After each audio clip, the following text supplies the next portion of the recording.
Chapter 1456. It was clear that Jiang Yingying had been arranged. At the same time, she also realized how frightening Lotus Sun was. But Jiang Yingying had never been someone who gave up easily. She didn't give up. If she couldn't sit behind Wang Ling, then there was only one last option left. After class, Jiang Yingying pulled Hirogua aside. "Classmate Jiang, do you mean to change seats?" "Oh my. Don't be so formal. Just call me Yingying." Jiang Yingying patted Hirogua on the shoulder and looked at him expectantly. During the first lesson, Jiang Yingying had been planning this. No boy would refuse a cute girl's request, right? But to Jiang Yingying's surprise, Hirogua almost didn't even think about it before he refused her. "Then you're wrong, Yingying. As one of Wang Ling's best buddies, I won't give up my seat so easily." Nonsense, of course he wouldn't give up his seat. Boss Sun had just given them the #1 account in the entire public citizen connection. How could he betray him like that? Moreover, Boss Sun had actually already made arrangements with them before school started. As long as he and Superchin didn't give up their seats, they would be sponsored an extra 10,000 yuan for the game every month. But for Hirogua and Superchin, this was already quite a lot. It would be a waste not to take advantage of this. 10,000 yuan was nothing to Lotus Sun. It was just spare change. But considering that excessive spending in the game could make people mentally dispirited, the girl hadn't given them much, and had only done it as a gesture of goodwill. Furthermore, she had made an agreement with them that if their grades were at the bottom one day, the sponsorship would be cancelled. Previously, Hirogua and Superchin hadn't really understood the girl's actions. But now they completely understood. After school that day, Superchin and Hirogua left together. When Hirogua mentioned Jiang Yingying, Superchin had a strong reaction. "Sure enough, she came to look for you. She also came to look for me." Everything was within Boss Sun's expectations. Superchin wiped at his sweat. He was instantly glad that he hadn't gotten together with her. Otherwise he really wouldn't have been able to handle it. As for a girlfriend, it was better to find a naive and sweet girl. Boss Sun is very farsighted. He's indeed amazing. Hirogua nodded. "Tomorrow is Saturday, the day we agreed to go to Old Street. We'll have to figure out a way to slip away. I remember there's an in-style internet cafe on the Old Street. It's pretty good." "I understand." Superchin nodded, then rubbed his chin. There are quite a few campus belles among the transfer students this time. Jiang Yingying, and a foreign girl called Ryoko Kuya. Why do I feel like she's also here for Wang Ling? Recently they had been feeling that the atmosphere in the school was not right. As expected, the main reason for the strange atmosphere was the increase of this strange Azura field. At this point, the two old bachelors couldn't help but sigh in their hearts. A bunch of fresh flowers stuck on a log. At that moment, Hirogua looked at Superchin.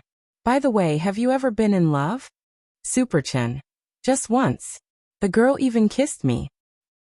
Hirogua. "When did this happen? Middle school?" Superchin. "Kindergarten class." Hirogua was startled. "That counts as F***king love." Superchin. "Actually, there were a few more after that, from primary school to middle school. I don't know if they were in love or not. What about you?" "Mother and fetus solo." Hirogua spread his hands and smiled. "Same as the author of Immortal King." When Wang Ling got home that night, he remembered that tomorrow was the day they had agreed to go to Old Street. Jiang Yingying's scorching gaze had been a pain in the ass today. Fortunately, there were quite a few of them in the classroom. Gu Xuanji and Jin Yuan had been secretly helping him avoid Jiang Yingying's gaze. As for Lotus Sun, she had naturally done him a big favor because of the beautiful seat. Since he had helped, he naturally had to return the favor. This was the Wang family's etiquette. Of course, the present was still that enchanted white rabbit creamy candy. Because Wang Ling saw that the white rabbit creamy candy which had been in Lotus Sun's pencil case earlier was already gone. He didn't need to deliberately deduce it to know that the girl definitely hadn't eaten it. Maybe she had kept it. He didn't quite understand what the girl meant by this. It was just a candy. So this time, Wang Ling gave her two. He didn't believe that Lotus Sun would be like a hamster and keep all the candies. Old Street of Cultivation Culture. Before dinner, Wang Ling specially went online to do some research. This was his first time going to this old street, so it was necessary to do some homework in advance. That way, he could avoid some minefields. But he would be going with a lot of people tomorrow, including Li Yue, Hirogua and Superchin. All three of them were chatterbox veterans. The atmosphere shouldn't be too awkward. Ling Ling, I heard that you're going to Old Street of Cultivation Culture with your classmates tomorrow? At that moment, Father Wang, who was sitting on the sofa, put down the newspaper and glanced at Wang Ling. Wang Ling nodded. He didn't know where Father Wang had gotten this information, but he was actually a little curious. After going to the Xiao family compound with Lotus Sun the last time, he was wary of Father and Mother Wang's reaction when they saw him go out with a girl. Other parents put an end to puppy love, but these two buffoons didn't care at all, because it was said that when Father and Mother Wang were young, they were also famous for puppy love. Then, Father Wang continued to ask, "How many girls are there? Is there Miss Lotus Sun?" Sure enough, he still asked. He knew it. "Forget it, I know even if you don't tell me." Father Wang chuckled. "I just wanted to tell you that if you don't make it back in time tonight, you don't have to." Wang Ling? Question mark. He could teleport. If he wanted to leave, who could stop him? There's clearly a girl in front of you, but you still want to use your ability to force your way back. This is very impolite for a straight man. People will gossip about you. After saying this, the corners of Wang Ling's mouth twitched. Father Wang didn't have the ability to read minds, but when it came to emotions, he was like an expert. What was Wang Ling thinking?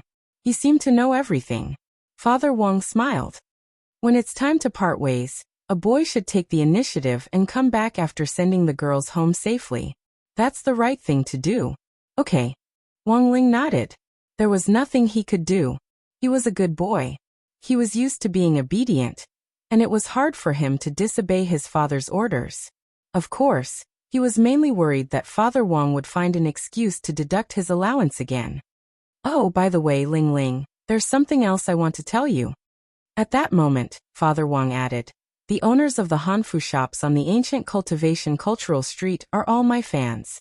I've already greeted them." Hanfu? Wang Ling thought for a bit. He wondered if it would be strange for him to wear Hanfu. Since you're going to play with your classmates, you should blend in with the group. The Hanfu there is pretty good, you can try it out. Father Wang said, "You don't need to greet them. When you get to the shops, the owners will naturally recognize you." Wang Ling? Question mark. Father Wang. After all, there are very few dead fish eyes with delicate features like yours. Wang Ling. Chapter 1457. The tour of the Cultivation Culture Street was originally scheduled for 2 days. Since they would be together on Saturday and Sunday, there would be plenty of time. Because there were many attractions in the old street, 1 day wasn't enough. In any case, the hotels in the old street were all owned by the Huagua Water Curtain Group, so their stays were free. He could even arrange a presidential suite for each of them. But considering that she had made an agreement with Wang Ling before, she hadn't said whether it would be 1 or 2 days. If he made the decision just like that, it might not be good. Therefore, although she made a 2-day plan, she still concentrated the main attractions on the first day. In a chat group called Ancient Street Operation Assistance Team. A few people were in the middle of a group video call. So that's the basic situation. Does anyone have any other questions? If there's anything you don't understand, you can ask. Lotus Sun looked at Li Yue, Hirogua and Superchin. Yes. Hirogua raised his hand. Speak. Lotus Sun looked at her. Boss clearly made a plan for 2 days. Does he want us to put on an act and forcefully stay in the old street for 1 night? So that you and that kid Wang Ling can stay in the hotel together? I don't think so. The young girl argued and then quickly fanned her burning face. This is too deliberate. Also, classmate Wang Ling. The words were on the tip of her tongue, but in the end, she couldn't continue. She had wanted to say that Wang Ling could read minds. How could their clumsy acting skills fool Wang Ling's eyes? But in reality, this matter was strictly confidential. In this chat group, only he knew the truth. At this moment, the young girl realized that she had almost spilled the beans, and her heart was filled with regret. It seemed that she had to be more careful in the future. She couldn't lose her composure just because she heard some embarrassing words. She followed along with the conversation. At that moment, Hirogwa saw the girl on the screen blush and fall silent, and he was puzzled. Wang Ling. What happened to Wang Ling? Superchin. Are you going to say that Wang Ling can tell that we're acting? Lotus-san. Superchin. I don't think you need to worry about acting. Boss Sunday, doesn't Uncle Gua have a film studio at home? Lingzi had also been there before. During the summer vacation, Lao Gua and I would go there from time to act as extras. My acting skills have long been honed. Lotus-san.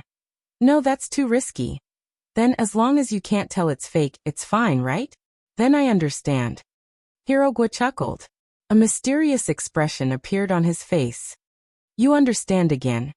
Yeah, they all understood. Also, does Boss Sun have any designated hotels? I already said that I didn't book a hotel. Classmate Wang Ling probably doesn't want to stay there for another day. You don't need a hotel? Isn't that in the open? The boss's first time was so exciting. I understand now. No, you don't understand. No, boss, I understand. Everyone understands. On the other hand, Jiang Yingying once again returned to the hotel she went to before. This time, Jiang Xiaoqi arrived early in the morning and ordered a table full of different dishes waiting for her. She didn't have time to go home, so she came over right after class in her school uniform. Jiang Xiaoqi smiled when he saw Jiang Yingying. His voice was unusually gentle. You must be hungry. Hurry up and eat. Thank you, Brother Archer. Jiang Yingying nodded slightly, then took off her school uniform jacket and hung it on one side. The girl was wearing a pure white short-sleeved shirt with number 60 High's school emblem logo on the chest. However, due to the internal force, the logo looked slightly deformed. At first, Jiang Xiaoqi had noticed that Jiang Yingying and Lotus Sun looked a little alike, but when he saw the girl's figure, he instantly noticed the difference. She had developed too well. If Lotus Sun's development was like a newly made hunting knife, then Jiang Yingying was like a three-piece set. Although she was still a ways off from the six-god set, she was already very outstanding at this age. But Jiang Xiaoqi didn't dare look too long, and only stole glances. He was afraid that the girl would notice his expression and leave a wretched impression. Jiang Yingying picked up a mouthful of lettuce and chewed it a few times, but she didn't look very happy. What's wrong? Did something unpleasant happen on your first day of school? Jiang Xiaoqi looked at Jiang Yingying. I think they're all bullying me. Jiang Yingying's eyes were glistening with tears as she poured out everything that had happened with the beautiful seats. Don't cry. Jiang Xiaoqi took out a handkerchief from his pocket and handed it to her. The girl took it and wiped her snot and tears. Brother Archer, do you have a way for me to sit next to classmate Wang Ling? It's a little difficult, mainly because I'm not very familiar with this school. Jiang Xiaoqi sweated profusely. Just from listening to Jiang Yingying's description, he knew that this was the doing of that eldest miss of their family. With eldest miss around, how could he dare intervene? Then can I? Jiang Yingying looked at Jiang Xiaoqi with hope in her eyes. I know what you mean. Are you saying that you want me to lend you money? Jiang Xiaoqi smiled and said, Sure, but the premise is that you have to be my real girlfriend. Ah. Jiang Yingying hadn't expected Jiang Xiaoqi to actually say that, and her little face instantly burned. Then forget it. Jiang Xiaoqi wanted to cry, but no tears came out. Did he really not have the least bit of charm? After thinking for a bit, Jiang Xiaoqi decided to take a different approach. Or let's make a bet. For example, if you like that Wang Ling, you can first confirm whether he likes you. How do I confirm it? That's your problem. I can help you buy a seat. The deadline is the last final exam of your senior year. If you can move Wang Ling, I'll give you my blessing. But if you can't, you have to be my wife. That's the bet. Looking at Jiang Yingying, he felt that the conditions he had proposed were very generous. However, even with such a condition, the young girl still flatly refused. No, absolutely not. Being a wife or whatever, that's too ridiculous. And even if I agree, my grandpa might not agree. I can talk to your grandpa. That's impossible.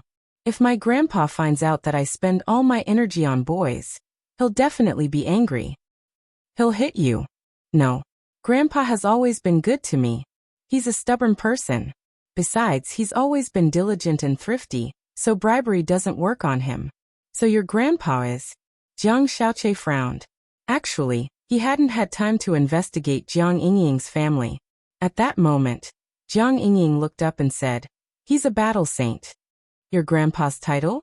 I also like Second Master Guan from Romance of the Three Kingdoms. He's the martial god of wealth who attracts wealth and treasures. Jiang Yingying hurriedly shook her head. No, Brother Acre, my grandpa really is a battle saint, Jiang Xiaoqie. Jiang Yingying. Do you know Marshal Jiang from the 10 Generals? Jiang Xiaoqie. Chapter 1458. When he heard the words Marshal Jiang, Jiang Xiaoqie suddenly felt the hair on his back stand on end. There was no way he didn't know who the 10 Generals were. Huaguo Water Curtain Group, represented by Old Man Sun, had dealings with the 10 Generals. These were the founding fathers of the nation and were full of glory, so the benefits they received were naturally different. Every month, the group would produce elixirs that could help with cultivation, nourish the spirit root, consolidate realms, and all kinds of health benefits, and would be sent to each of the 10 Generals' homes in special gift boxes. There had been a few birthdays for a few of them. Jiang Xiaoqie remembered that he had personally gone on behalf of Old Man Sun to deliver extra birthday gifts.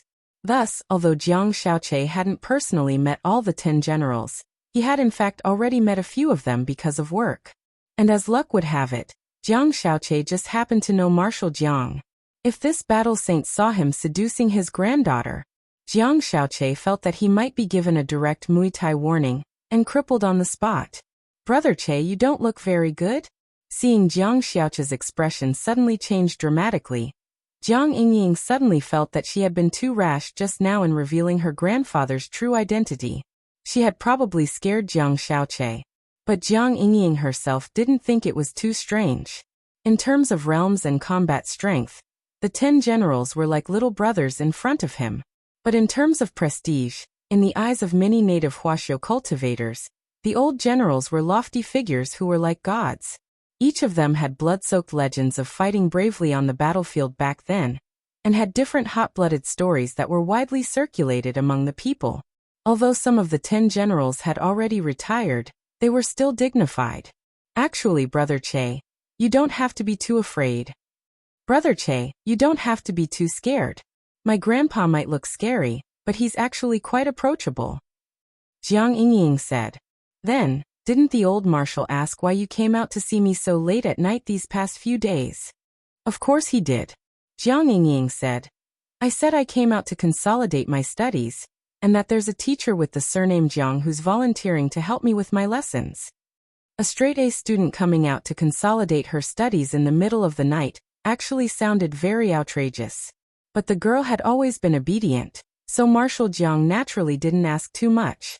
It could be said that the past few days were the craziest days of Jiang Yingying's life. However, hearing Jiang Yingying's words, Jiang Xiaoqie felt like he was going to have a heart attack. You didn't show my photo to the old marshal, did you?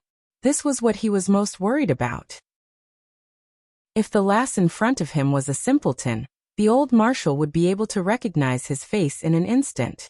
Once he was exposed, the old marshal would probably come knocking on his door and kill him. With the old marshal's realm, if he wanted to kill him, with his meager HP he would not be able to withstand a single punch. Fortunately, the girl gave him a calm answer. Of course not. I'm not that stupid. According to Grandpa's habits, if he posts a photo, he might investigate it directly. At that time, won't he know that Brother Che is not a teacher but a detective? While listening to Jiang Yingying's words, Jiang Xiaoqi's forehead was also sweating. Because all of this was simply too dangerous, Jiang Xiaoqie felt that his interaction with Jiang Yingying these past few days was akin to walking back and forth on the edge of death. Fortunately, he restrained himself and did not arrange for Jiang Yingying to talk in a hotel room or something. Instead, he chose to talk in a public area like the restaurant. Otherwise, it was very likely that Marshal Jiang would directly find out about the hotel booking records or something. Even if he said he did nothing, the old marshal probably wouldn't believe him. Today, let's end it here. You can still eat the dishes on the table if you want. With that, Jiang Xiaoche stood up, wiping his sweat nonstop. Compared to flirting, Jiang Xiaoche treasured his life more. He was truly afraid of the old marshal's authority, and the thought of cutting off all relations with the girl immediately arose in his mind. That's it? Then what about going to the old street tomorrow and pretending to be a couple? Jiang Yingying was a little surprised. Couple, that won't be necessary. Our previous agreement to pretend to be a couple is voided. Let's pretend nothing happened. Jiang Xiaoche said. He secretly rejoiced in his heart. Fortunately, up until now, nothing had happened. Why? Because my grandfather is Marshal Jiang? The reason here is very complicated. You might think it's nothing, but it's very dangerous for me. And I. Forget it, let's not talk about it. Jiang Xiaoche looked at the girl in front of him and shook his head lightly, wanting to say something but hesitating. He had wanted to confess to the girl that he had deceived her, and that he wasn't a detective at all. He could only blame himself for everything. He had been careless and couldn't find out the girl's background sooner. He had used his glib tongue to deceive many people. It wouldn't be an exaggeration to say that he was an old liar. But now that he saw Jiang Yingying's disappointed expression, he actually wanted to confess. If they had the chance to meet again, perhaps he would tell the girl the truth. But now that he had decided to cut off all relations with her, there was no need to mention it. You were the one who brought this up in the first place. If you don't go, I'll go myself. Seeing that Jiang Xiaoche was about to leave, Jiang Yingying's stubbornness returned. If you don't want to help me, there are plenty of people who will. Jiang Xiaoche laughed. Who else can help you? Then I wish him good luck. Jiang Yingying stomped her foot in anger. You coward. You don't deserve classmate Lotus-san at all. Whatever you say. Jiang Xiaoche shrugged, took down his suit jacket from the hanger, and left the private room. To be honest, his mind was a mess at the moment, and he felt even more melancholy. Given the girl's stubbornness, since she had already decided on the plan, there was really no way to stop her from carrying it out. So even if he didn't go, Jiang Yingying could indeed find someone else to replace him. But Jiang Xiaoche was the one who had proposed this plan.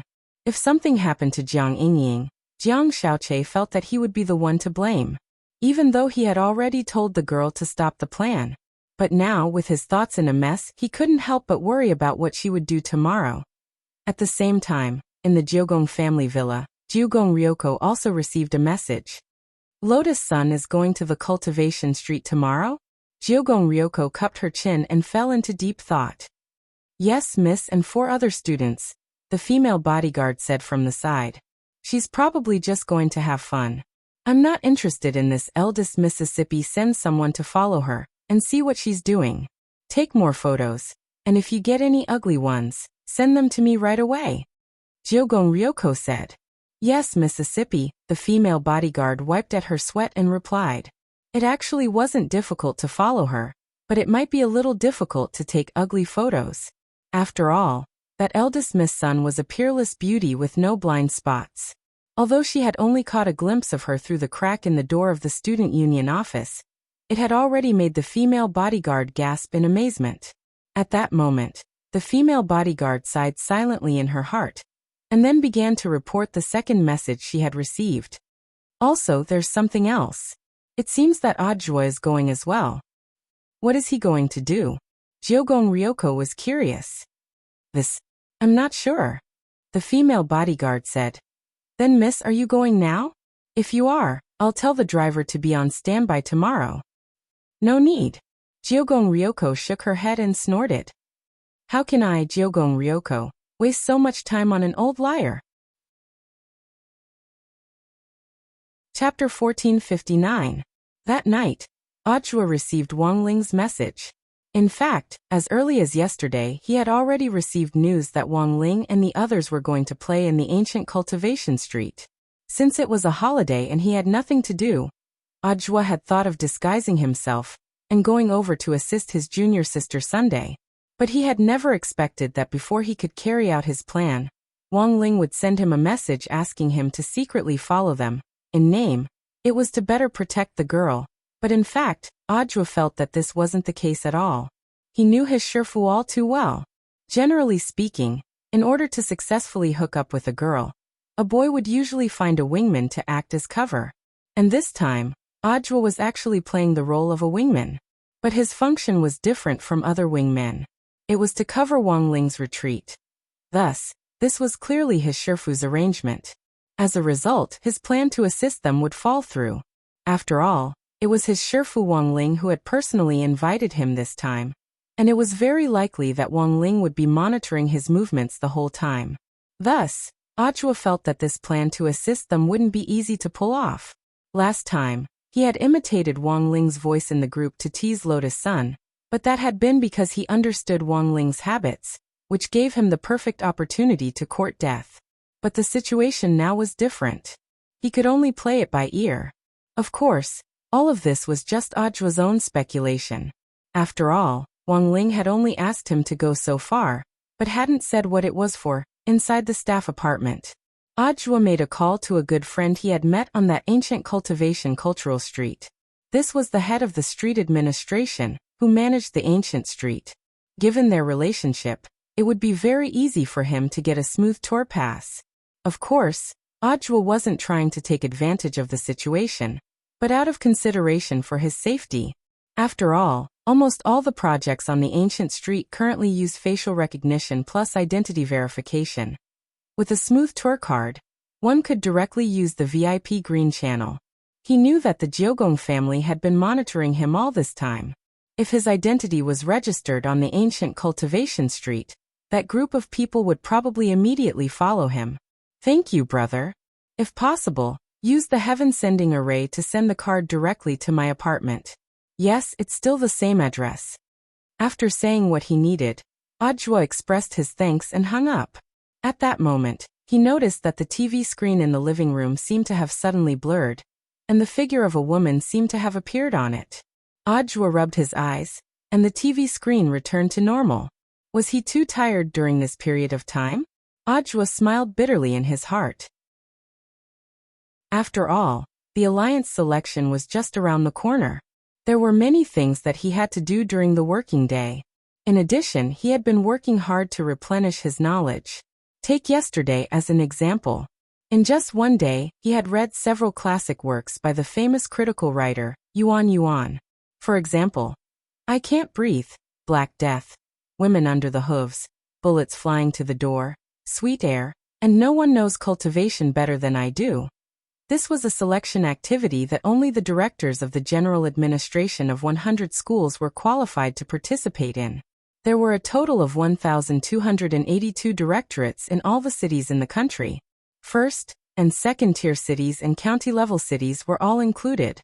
However, compared to the general bureaus of other cities, he could be considered to be at ease.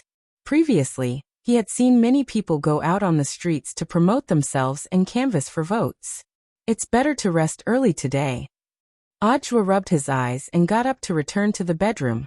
He had a premonition. Something earth-shattering was definitely going to happen tomorrow. It was Saturday, December 12th, at the entrance of number 60 high school. Dressed in casual clothes, Wang Ling caught the earliest spirit bus to the school gate. He had woken up very early. It would have been a little boring if he had teleported here earlier.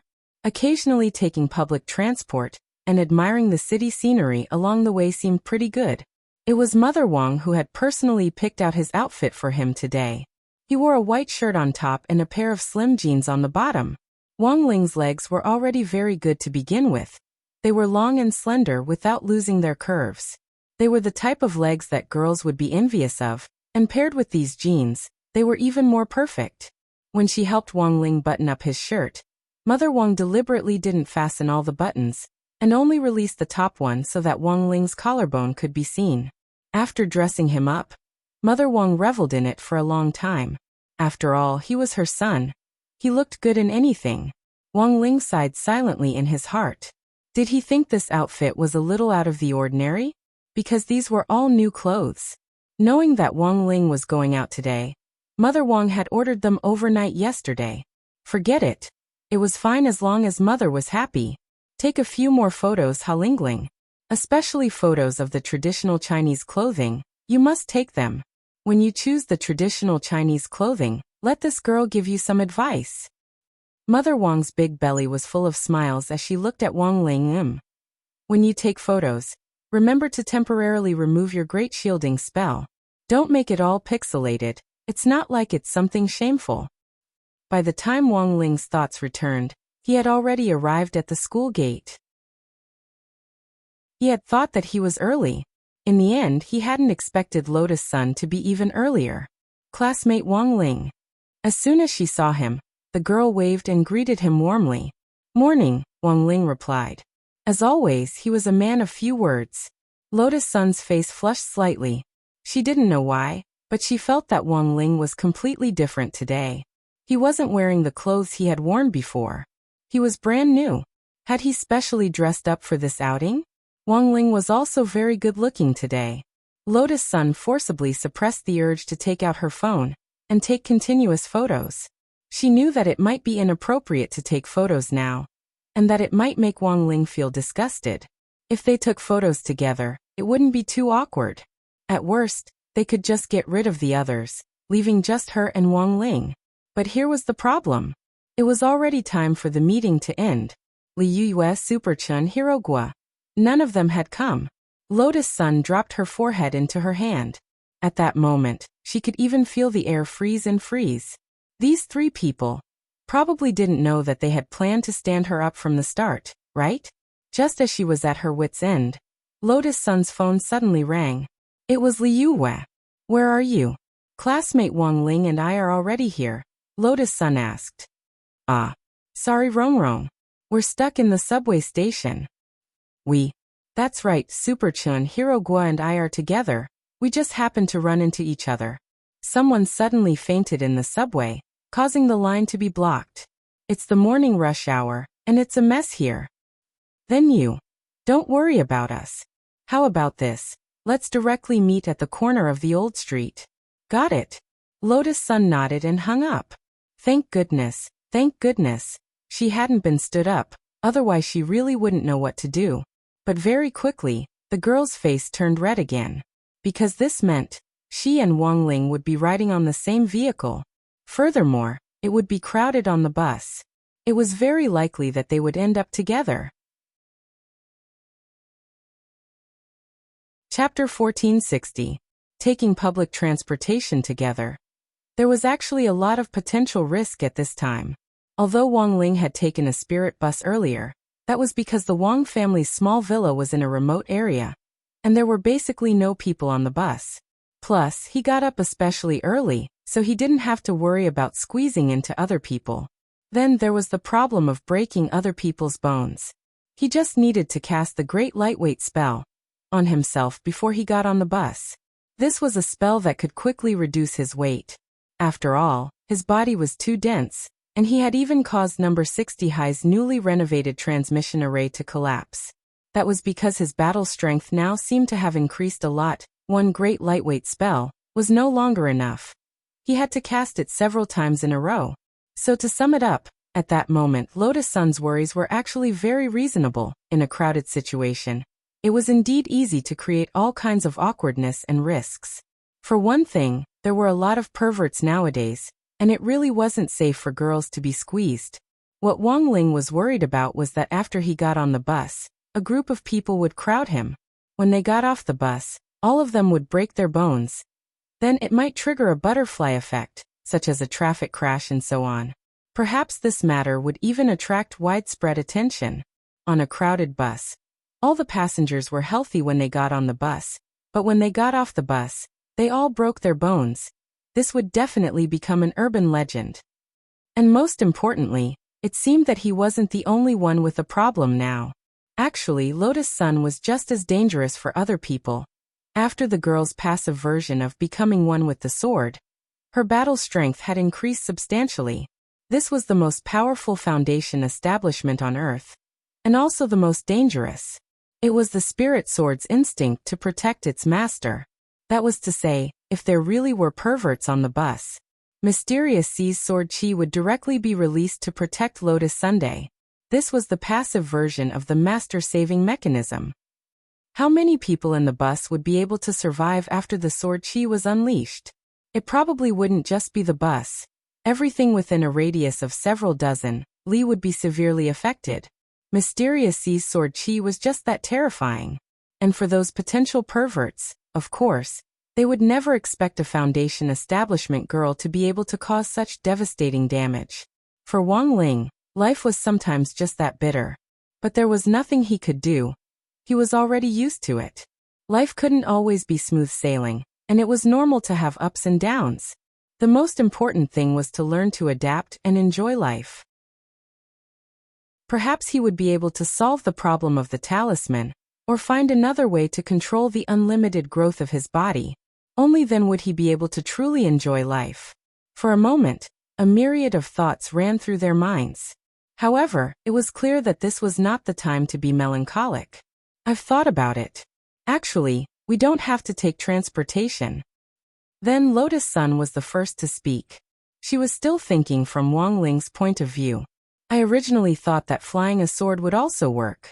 However, the cultivation culture street has a flight restriction.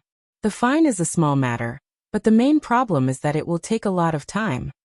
So, Wang Ling raised an eyebrow and looked at Lotus Sunday classmate Wang Ling.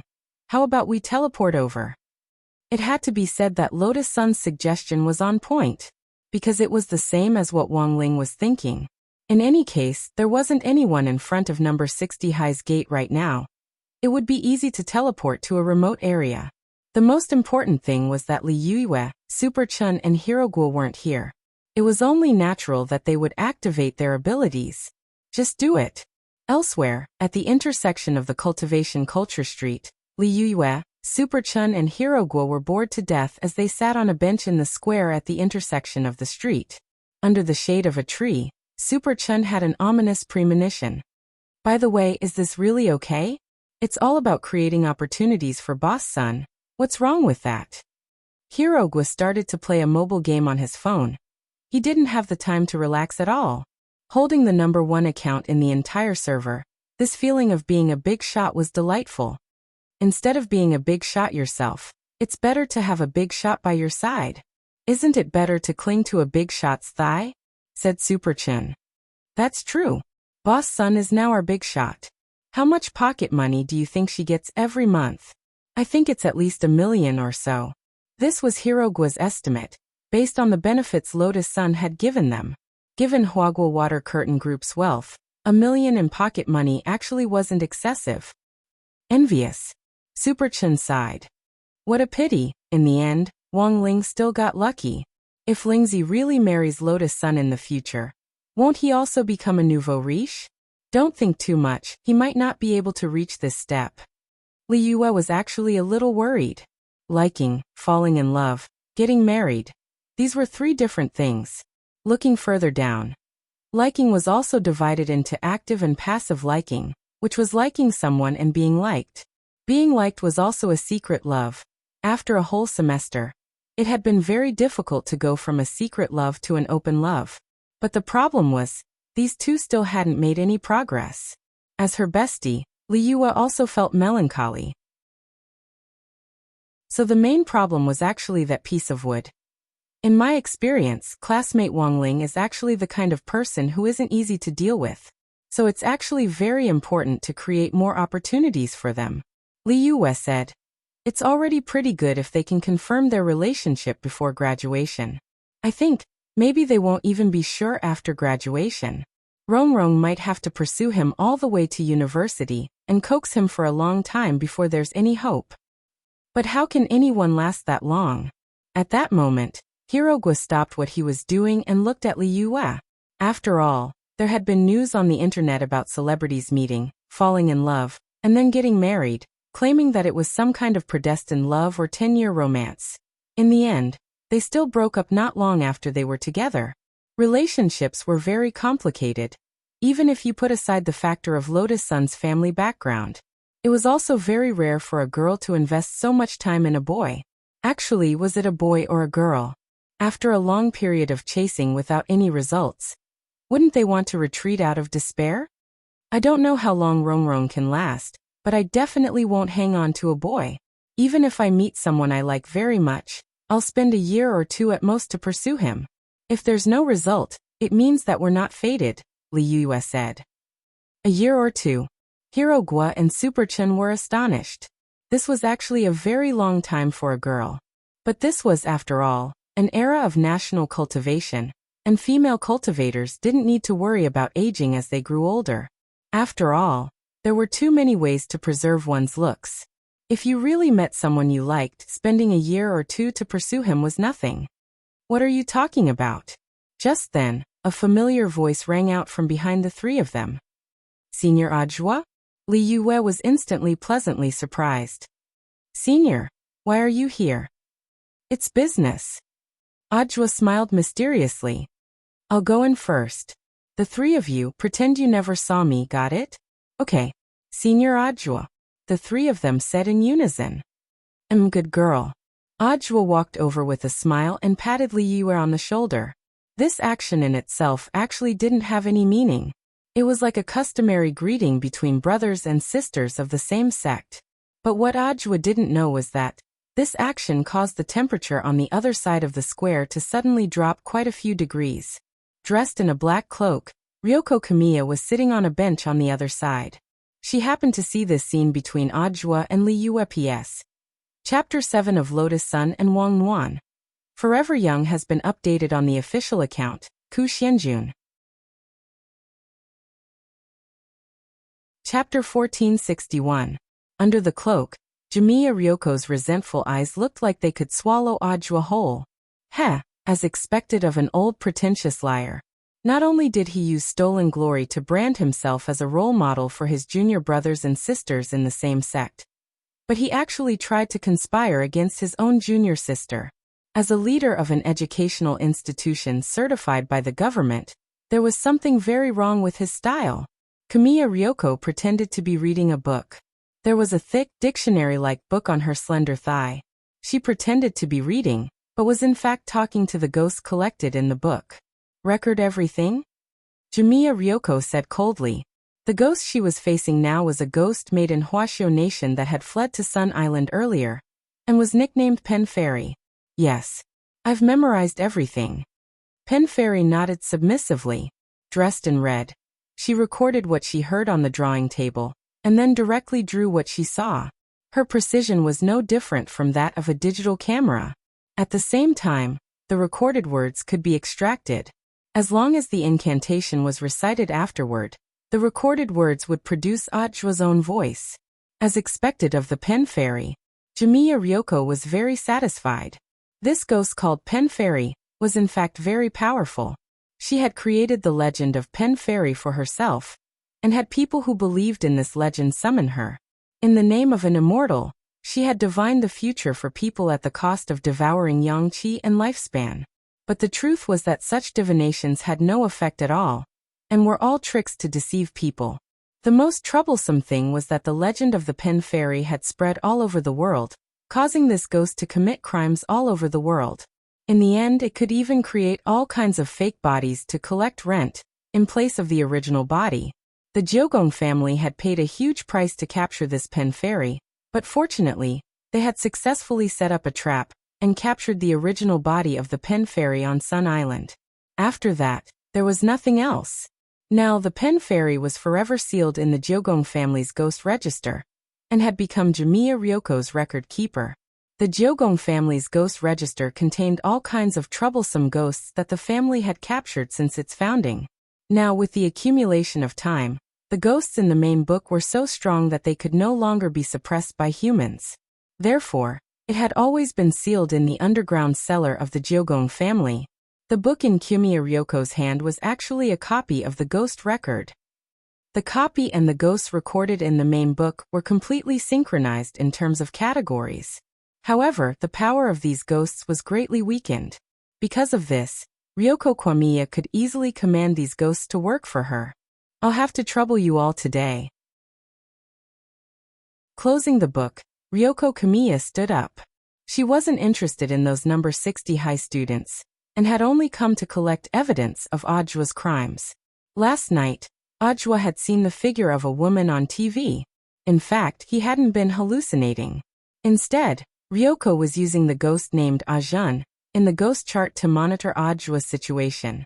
Ajun originally had a beautiful love when she was alive. Unfortunately, because the man she loved, Ah Chang, had a change of heart, he colluded with other women to kill her. Before he died, Ah Jun channeled all of his resentment into the television in front of him. After that, she began to take revenge. Anyone who didn't have a TV but publicly displayed their love in front of the screen, or couples who wanted to use the sound of the TV to cover up the sound of their cars, none of them escaped Ah Jun's evil clutches. Furthermore, if Ah Jun knew that a man was dating several women at the same time, that man would die an even more miserable death. But that was all in the past. The era when Ah Jun fell in love with Ah Chang was already over. Ah Jun was now an important intelligence agent under Ryoko Kamiya's command. She saw Audra get up and walk toward the entrance of the old street. Ryoko Kamiya hurriedly got up from the bench and secretly followed Audra. Audra, you never would have guessed that all your actions are under my control. She couldn't help sneering in her heart. At the entrance of the old street, Audra took out his smooth play card to verify his identity, and a staff member recognized him. But Audra just gave them a look, and they quickly understood. These were all mature staff members who had already been replaced by Old Man Sunday. Given Old Man Sun's current friendship with Audra, Audra's face still carried a lot of weight in the hearts of these mature staff members. The mature staff members gave professional smiles. Welcome to the old street. After a few steps, Audra's lips curled up into a meaningful smile. Are you following me? The truth was that he had already sensed something was off last night. After all, one of Audra's pupils had partial authority over the king's eye. Although this authority was minuscule, it was still a matter of minutes to deal with a ghost. Classmate Ryoko Kamiya, let's wait and see. For some reason, Audra felt that his smile was a little stiff. He pretended that he didn't know, and continued to walk forward at his own pace. He especially wanted to see what Ryoko Kamiya was going to do next. On the other side, Wang Ling and Lotus Sun teleported to a remote bush in front of Old Street Square. This was a relatively hidden location. No one had seen them teleport here. Let's go. Hands in his trouser pockets, Wang Ling looked at the girl, and then stepped out of the bush. Outside the bush, a mother and daughter happened to be looking at the scene in front of them with extreme shock. If a boy came out from behind the bush like this, he might not be able to find a toilet, so he was looking for a corner to relieve himself. But a boy and a girl came out of the bush one after the other. The scene in front of them inevitably made one's imagination run wild. Wang Ling had a feeling that he and Lotus Sun might be misunderstood. What was worse was that in order to show his collarbone, Mother Wang had deliberately left all the buttons on his shirt undone. Thus, when the middle-aged woman with her daughter saw this scene, she almost immediately imagined an indescribable drama. Mom, why did Big Brother and Big Sister come out from that place? The little girl was curious. Child, don't be nosy. It's not suitable for children. The middle-aged woman's face flushed red as she pulled her daughter away. She exclaimed in her heart. Young people nowadays were too bold. In broad daylight, in the clear sky, indescribable, shameless. Chapter 1462. Outside the ancient cultivation culture street, inside a black off-road vehicle, a man in black wearing the Jiogong family's trademark purple-eyed crow emblem was using binoculars to observe Jiogong Yoshiko, who had entered the street with Audra. Headquarters, entry confirmed. Then, the man in black put down the binoculars and replied to the mini-transmitter on his chest. At the same time, in the huge Jiogong family residence on Sun Island, in the courtyard, which was as large as an ancient palace, a young man with lower limbs disabled was pushing a wheelchair around the cherry blossom garden. Cherry blossom petals with a light, elegant fragrance drifted down from the surrounding cherry blossom trees and landed on the young man's sleeves and thighs. The expression on his face was a little sad.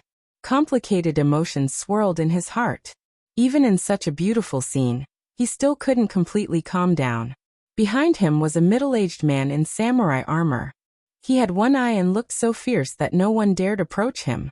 This was the Jiogong family's exclusive bodyguard, who was responsible for his safety as well as running some errands for him. The young man's legs were inconvenient, so the one-eyed man had to complete many tasks on his behalf. Doing this is too unfair to Yoshiko. Hideshi Jyogong frowned. Those who achieve great things must make sacrifices. Perhaps this is cruel to Miss Yoshiko, but with her around, the crippled young master will never be able to inherit the throne. The one-eyed warrior mused. Besides, Miss Yoshiko and you are only half-sisters. Miss Yoshiko is the eldest daughter of the second wife. You are the daughter of the first wife. But she's still my younger sister. Hideshi Jyogong was still conflicted.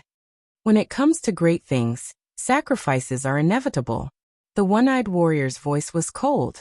Besides, it's too late for young Master Hideshi to regret it now. If you hadn't been determined to fight for the position of head of the Jyogong family from the beginning, you wouldn't have accepted my proposal. Are you talking about me, hypocrite? Hideshi Jyogong turned to look at him.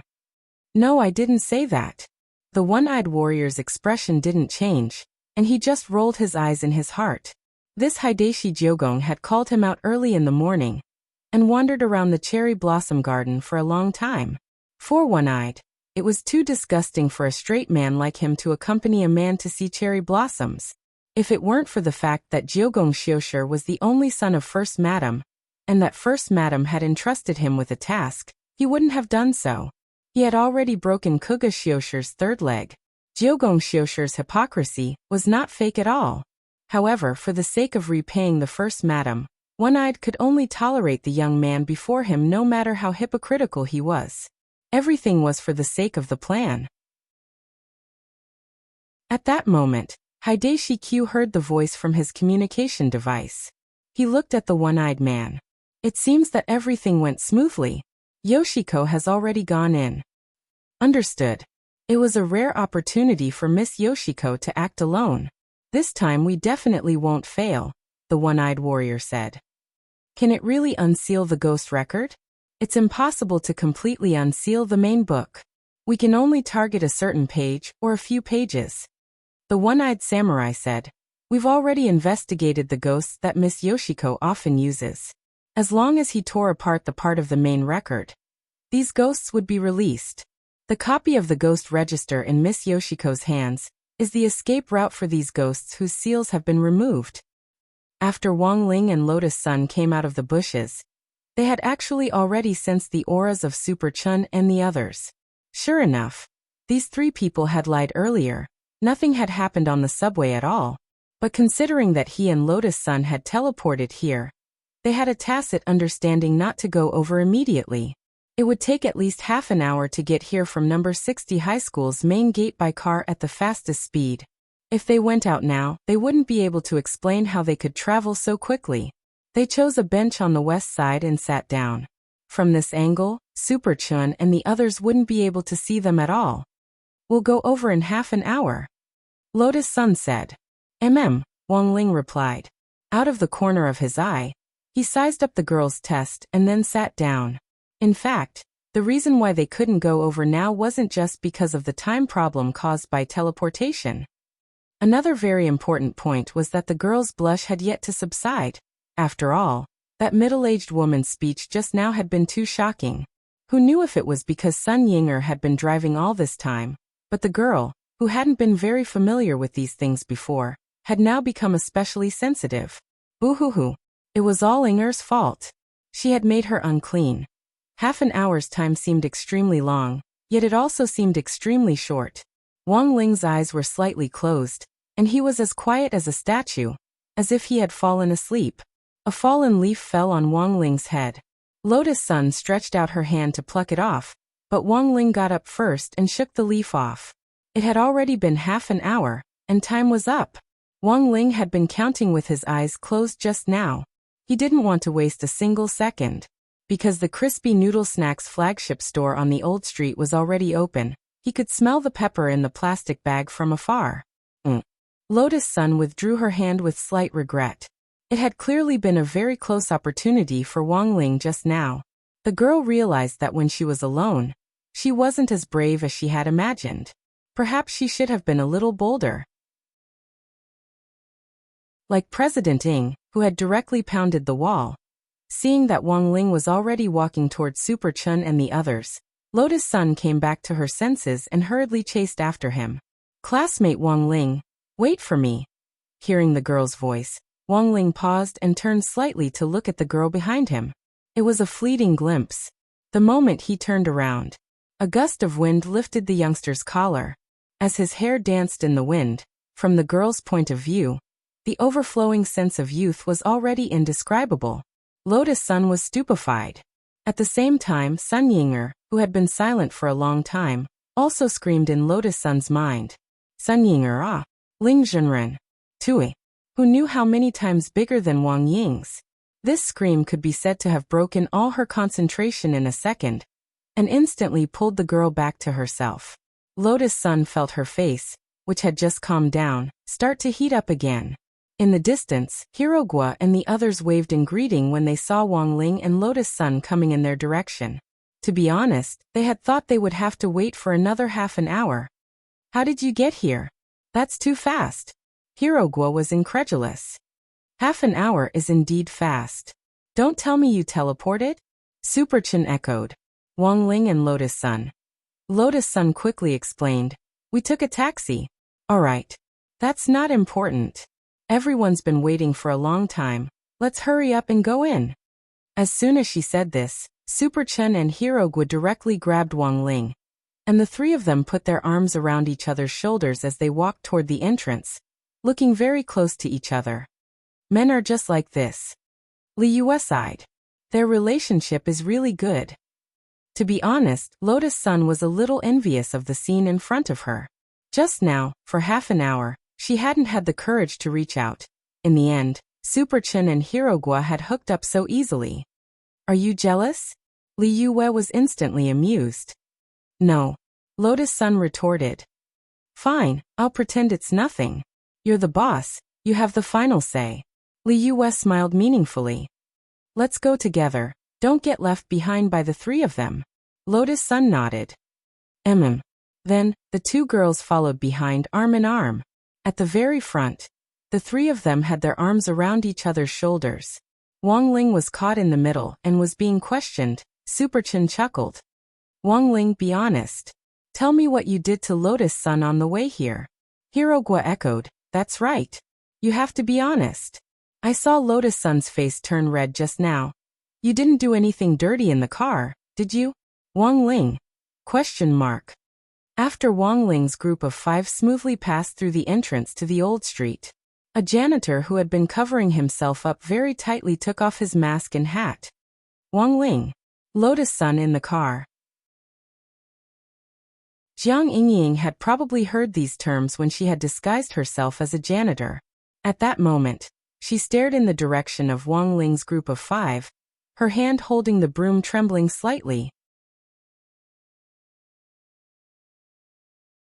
Chapter 1463. It took Jiang Yingying several minutes to digest the scene in front of her. Her mind was a mess of envy, jealousy, and a little bit of hatred. All kinds of emotions mixed together like spilled seasonings, leaving Jiang Yingying with mixed feelings. It was a pity that she hadn't met Wang Ling earlier. If only she could have known him earlier. There was no way that this rich young miss could be so familiar with Wang Ling. Of course, she wouldn't give Lotus Sun any chance. Fortunately, it wasn't too late now. After all, according to Jiang Yingying's own inquiries, Lotus Sun and Wang Ling hadn't officially confirmed their relationship yet. That was to say, she still had a chance. She had begged the sanitation workers in the area for a long time to get the clothes for the staff. It was not easy for her to get it. The sanitation supervisor had fiercely refused her first. She acted cute. Refused again. Continued acting cute. When she refused for the 3rd time, Jiang Yingying said, "My grandpa is Jiang Baosheng." She then took out her phone and flashed a cute photo of herself and Marshal Jiang. The supervisor's expression instantly changed, and he handed over the clothes on the spot. Jiang Yingying thought that she must have been too cute. This move had always been very useful. She went to the public women's restroom near the square, and changed into a new set of clothes. Jiang Yingying wore a mask and sunglasses, and quickly used a hair dye to change her hair color, so that she looked like a foreign girl from the Western world. Then, she carefully put away the sanitation workers' clothes. When the matter was over, she would be responsible for returning the clothes to the sanitation worker. At that moment, the fake boyfriend had arrived. Wei Ji was wearing a peaked cap and was also standing at the door tightly. Jiang Yingying had begged him to come here last night, pretending to be his girlfriend. She wasn't really his girlfriend, so what was the point? The point was, for Wei Ji, Jiang Yingying could only be considered his little sister. If it wasn't for Marshal Jiang mentioning her all the time, and looking for him several times about spirit beasts, there was no way Wei Ji would have anything to do with Jiang Yingying. And the truth was that Wei Ji didn't need a girlfriend. He felt that he was already too busy taking care of his domesticated spirit beasts. Spirit beasts were simple and could act cute. They didn't have as many complicated thoughts and schemes as humans.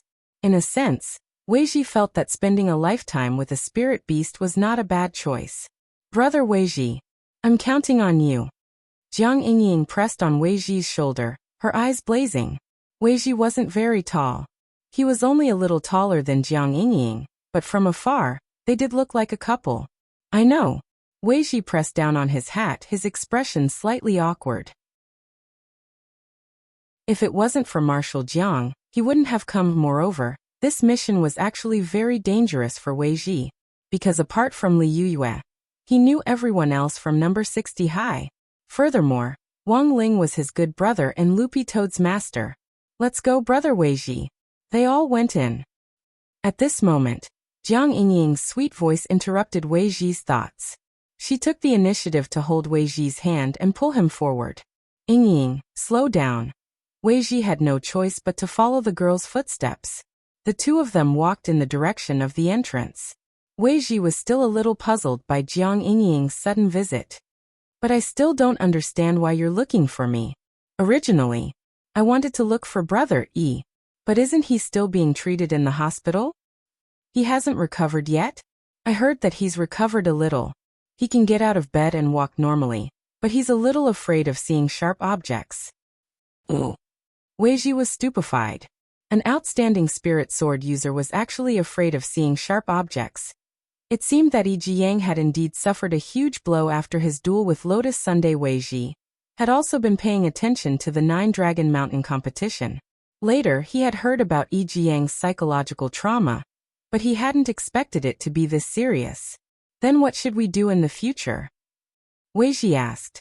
It seems that he can only overcome this obstacle on his own. There's no other way. Taking a break is actually good for his recovery. Brother Yi was quite happy when I said I would go to Old Street and ask him for help, said Jiang Yingying. And then? Then I said that Lotus Sun would also come here. He was so scared that his legs turned to jelly. So, I'm just a spare tire? Of course not. If this doesn't work out in the end, then I'll be with Brother Wei Ji, Jiang Yingying said coquettishly. She knew that Wei Ji had absolutely no such thoughts. Wei Ji shook his head with a wry smile. I'm telling you, I'll only help you this once. As he spoke, he reached out and gently wrapped his arms around the girl's waist. Then he and Jiang Yingying passed through the entrance of Old Street. Since he was pretending to be her boyfriend, it was important to act like it. As for being Jiang Yingying's real boyfriend, Wei Ji didn't even dare to think about it. After all, Marshal Jiang was still giving him pressure. At that moment, a man in a black windbreaker followed Wei Ji and Jiang Yingying into Old Street. He had a smooth travel card and didn't need to verify his identity. He kept a considerable distance from Jiang Yingying to avoid being discovered. When he heard that Jiang Yingying was going to ask someone else to pretend to be her boyfriend, he was still worried and decided to come and take a look himself. From his movements, this man in a baseball cap seemed to be very familiar with Jiang Yingying. When the girl took the initiative to hold his hand and walk forward, Jiang Xiaoqie felt his heart twitch. Jiang Xiaoqie felt his heart twitch, and he felt an inexplicable pain in his heart. When he saw Wei Ji reach out and wrap his arms around Jiang Yingying's waist, Jiang Xiaoqie felt like he was going to faint. Where did they find this old pervert? Jiang Xiaoqie gritted his teeth as he watched. He wanted to rush forward and separate the two of them. Jiang Xiaoqie took a few deep breaths and tried his best to calm himself down. His mission today was to ensure the girl's safety. It was only Lolan's waist, and the girl was willing to do it. As an outsider, he naturally had no right to interfere. He needed to keep track of this fake boyfriend to prevent him from doing anything improper. He also needed to investigate suspicious people. For example, Jiang Xiaoche noticed that there were a few suspicious men on Old Street. Although they were dressed in casual clothes, their gazes remained vigilant. Apart from that, Jiang Xiaoche also noticed the tattoo on their ankles. Although he couldn't see it clearly from this angle, he could roughly confirm that it was a crow. Chapter 1464. Jiang Xiaoche remembered that he had seen this crow pattern somewhere before, and it had felt familiar at first glance. His mind quickly searched through his memories, and while he was doubtful, he used his phone to search for the keyword Jiugong on the internet. Then, the Jiugong family's iconic purple-eyed crow emblem appeared on Jiang Xiaoche's phone screen. It was actually a pop-up advertisement. The Jiugong family emblem filled up half the screen of Jiang Xiaoche's phone, and below it was the slogan, "Professional Exorcism, a century-old brand." It's indeed the Jiugong family's emblem, Jiang Xiaoche muttered to himself as he stared at his phone. What were these people from the Jiugong family doing on this old street? And it looked like they had their eyes on Jiang Yingying. Jiang Xiaoche felt that there was something fishy about this.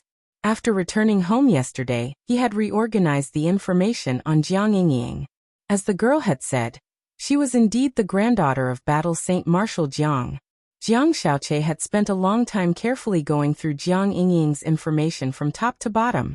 He knew her height and 3 measurements very clearly, and still remembered them deeply. He didn't remember seeing any interaction between Jiang Yingying and the Jiugong family. Let's observe them first.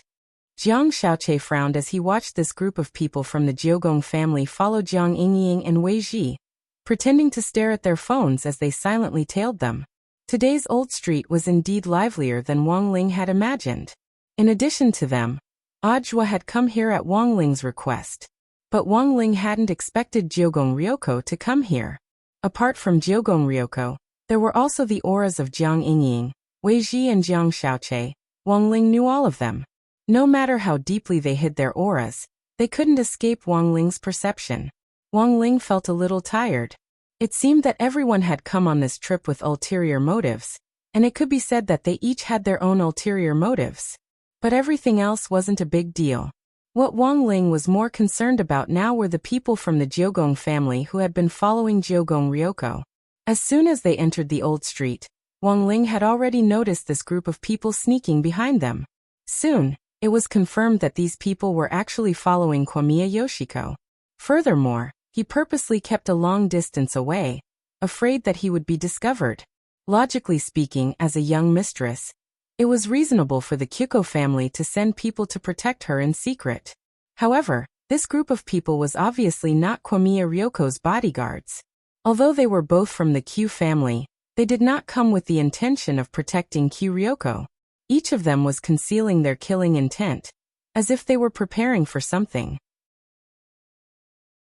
These were the top experts of the Jiugong family, and it was very difficult for ordinary people to detect the hidden killing intent on their bodies. This was also one of the reasons why he had set his sights on this group as soon as he had entered the old street. Of course, the current situation was actually very interesting. The reason for that was because the people from the Jiugong family did not realize that they had been exposed.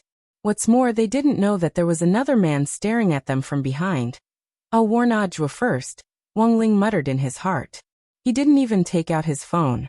Instead, he put his hand in his trouser pocket and swiped open the screen. Relying on his skilled operation, he quickly tapped on the screen. Just like that, a specially edited text message was sent to Audiobook. To an outsider, Wang Ling had just put his hand in his trouser pocket, and there was nothing unnatural about it. In short, it was better to focus on the matter at hand first. Wang Ling looked very relaxed, but in fact he had never let down his guard.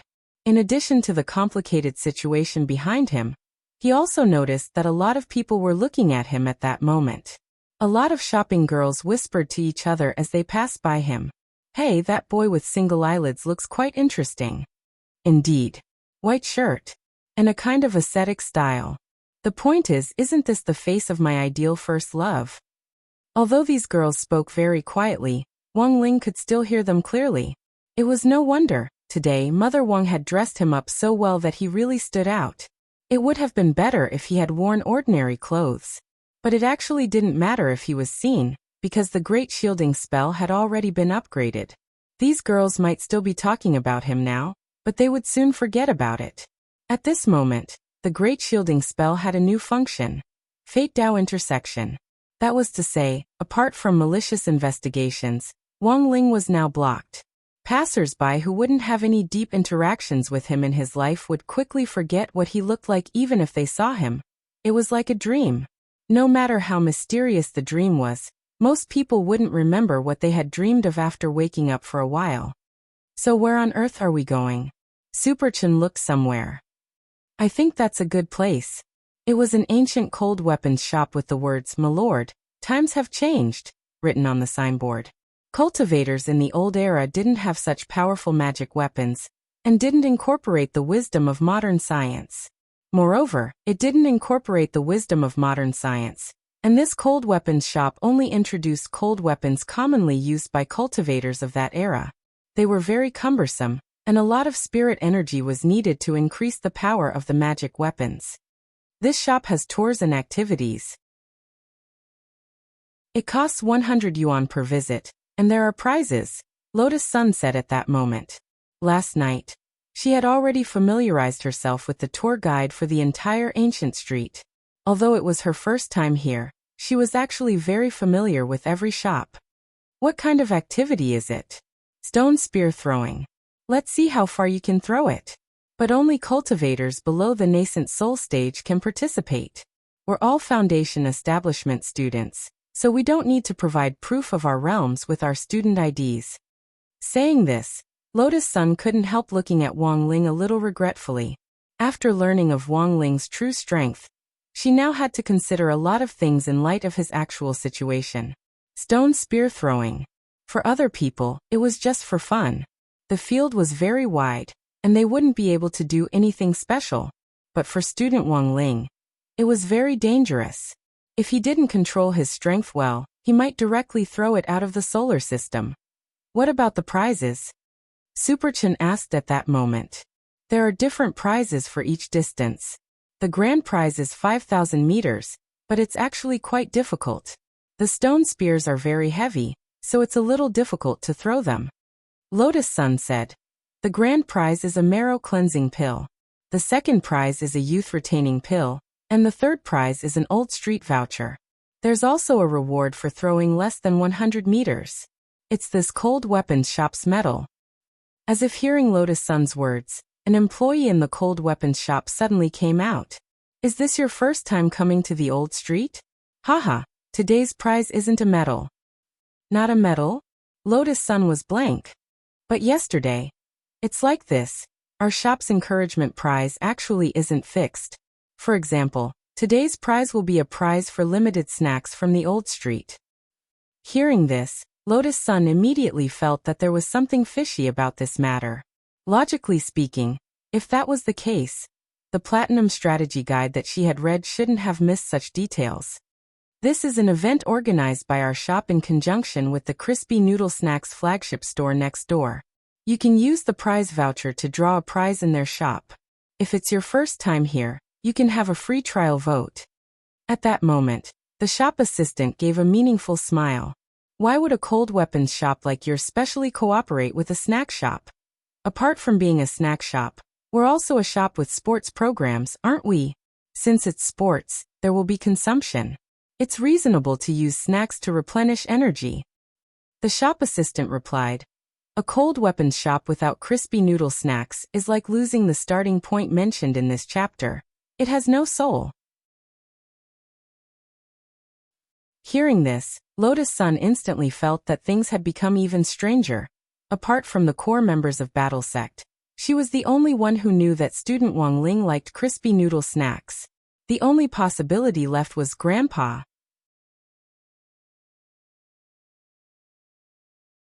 Chapter 1465. After eliminating all kinds of possibilities, Lotus Sun still felt that Old Man Sun was the most suspicious. But it was true that she hadn't reported this trip to the old street to him in advance. In other words, it was very likely that Grandpa already knew about it, and had probably arranged for someone to protect her on the old street. But when she had walked down the old street just now, Lotus Sun hadn't seen any other suspicious characters. Then, given Grandpa's temper, it was very likely that he had replaced the staff on the old street with her. To be honest, Lotus Sun's mood was quite complicated at the moment. Of course she knew that this was Old Man Sun's love for her.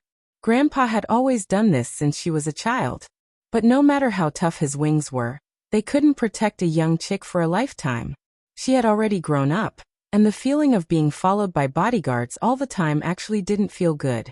No matter what she did, it felt like there were thousands of eyes watching her. She should wait until this matter was over before she had a good talk with Grandpa. Lotus Sun thought to herself. Her mood hadn't been ruined by this little episode. After all, this was Grandpa's kind intentions for her. In fact, Lotus Sun's intuition was soon verified. Perhaps seeing the girl's hesitation in front of the shop entrance, the cold weapons shop employee suddenly smiled at Lotus Sunday. "Miss Sun, aren't you going in?" The corner of Lotus Sun's mouth twitched. She clearly hadn't revealed her name. How did this little brother know that her surname was Sun? He was obviously someone from Huagua Water Curtain Group. But the simple-minded little brother actually didn't realize that he had let the cat out of the bag.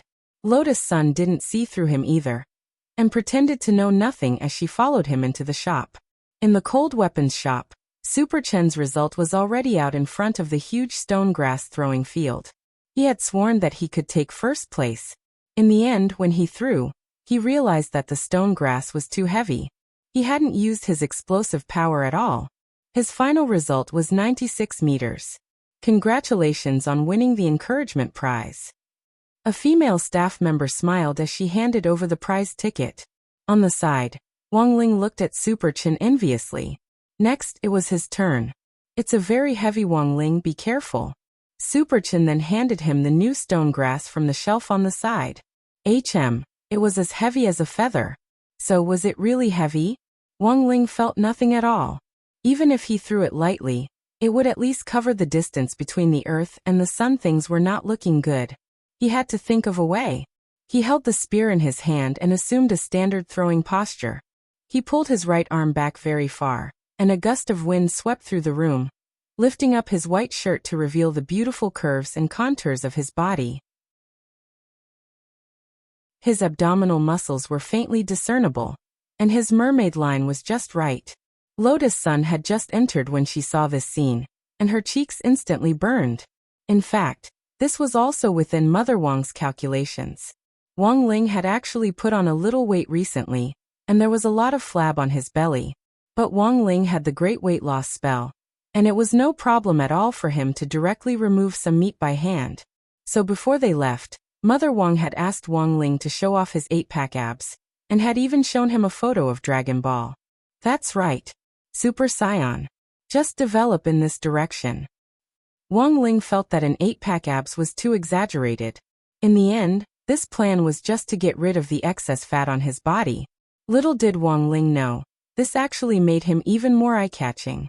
Even Li Yue was amazed when she saw it, and she couldn't help elbowing Lotus Sunday. "TSK, this body is simply, how can a boy's body be so good?" She felt that any girl would be envious. Because the truth was that sometimes reality was just that real. Some boys' legs might be even slimmer than girls, and it was entirely possible that this was true. Fortunately, Wang Ling wasn't too tall now. After all, he was a 16-year-old boy who hadn't fully developed yet. If he grew a little taller, Li Yue judged, he would definitely become a chopstick demon. Ai, what a pity the famous grass is taken. Li Yue was extremely envious. She envied Wang Ling and Lotus Sunday. Lotus Sun blushed. "Don't talk nonsense, you can do it. You're probably the only one who has the patience for this kind of blockhead. If it's me, I can give it a year or two. If I don't get a response, it'll probably be hard for me to persevere," said Li Yue. In the end, the topic returned to the keyword blockhead. Lotus Sun's face was full of helplessness, and she smiled bitterly. "How long do you think I'll have to wait?" "Buy a book for reference," answered Li Yue. "Which book?" asked Lotus Sun curiously. "On protracted war." As Li Yue said, it might take a lot of time and energy to turn this unrequited love into a long-distance relationship. For Lotus Sun, this was a game with blockhead Wang Ling. The girl looked up at the youngster in front of her. It was very obvious that the youngster was also playing a game with the stone reeds in his hand. At the same time, at the corner of the street in front of this cold weapons shop, Ajwa was also secretly playing a game with Kyuya Ryoko. As the saying went, as long as you took a gamble, a bicycle could become a motorcycle. Youth without a game wasn't youth. Sometimes young people should be a little bolder. Ajwa had originally wanted to tease Kyuya Ryoko a little more, and then observe the girl's cute reaction. But the situation now didn't seem to allow it, because he had received a prompt from Wang Ling. Although he didn't know what the Kyuya family's purpose was, this was a hint from his Shifu Wang Ling. But since it was a hint from his Shifu Wang Ling, Ajwa felt that he most likely couldn't add it. It was very likely that Kyuya Ryoko would run into some danger. After turning the corner of the alley in front of the old street, Ajwa quickly hid himself. Sure enough, the girl in the black cloak tailed him the whole way. The moment Kyuya Ryoko stepped into the alley, Ajwa swiftly picked her up, pressed her against a wall, and covered her mouth with his hand. The girl had never expected that she would actually be discovered the entire way. She immediately wanted to cry out in alarm, but saw Ajwa make a shush gesture with a solemn face, and then gradually let go of her. Ajwa. Sorry, it was an emergency. I had no choice but to do this. Sorry for offending classmate Kyuya. What on earth do you want? Kyuya Ryoko had a disgusted expression on her face. Classmate Kyuya, are you going out alone today? Ajwa asked softly. It's none of your business.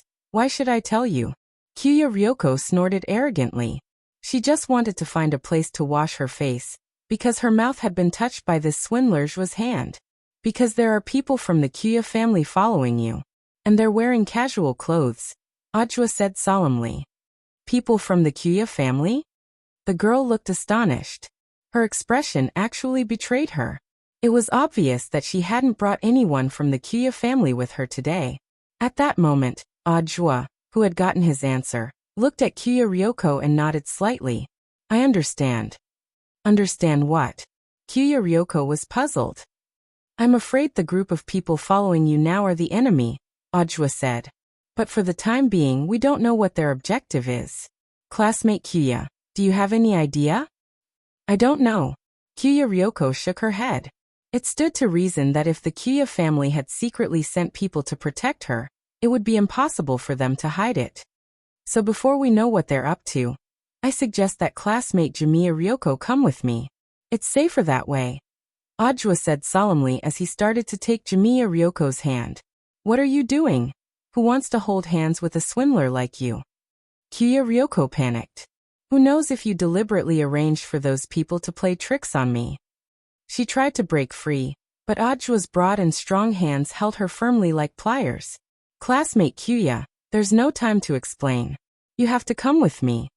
At that moment, Ajwa looked at Kyuya Ryoko with a serious expression. For a moment, Kyuya Ryoko was stunned by his serious expression. Her mind went blank as Ajwa directly pulled her out. The man held the girl's delicate hand tightly, and she could feel the heat in her palm, which was faintly sweating. Kyuya Ryoko was extremely astonished. This man really seemed to be nervous about her.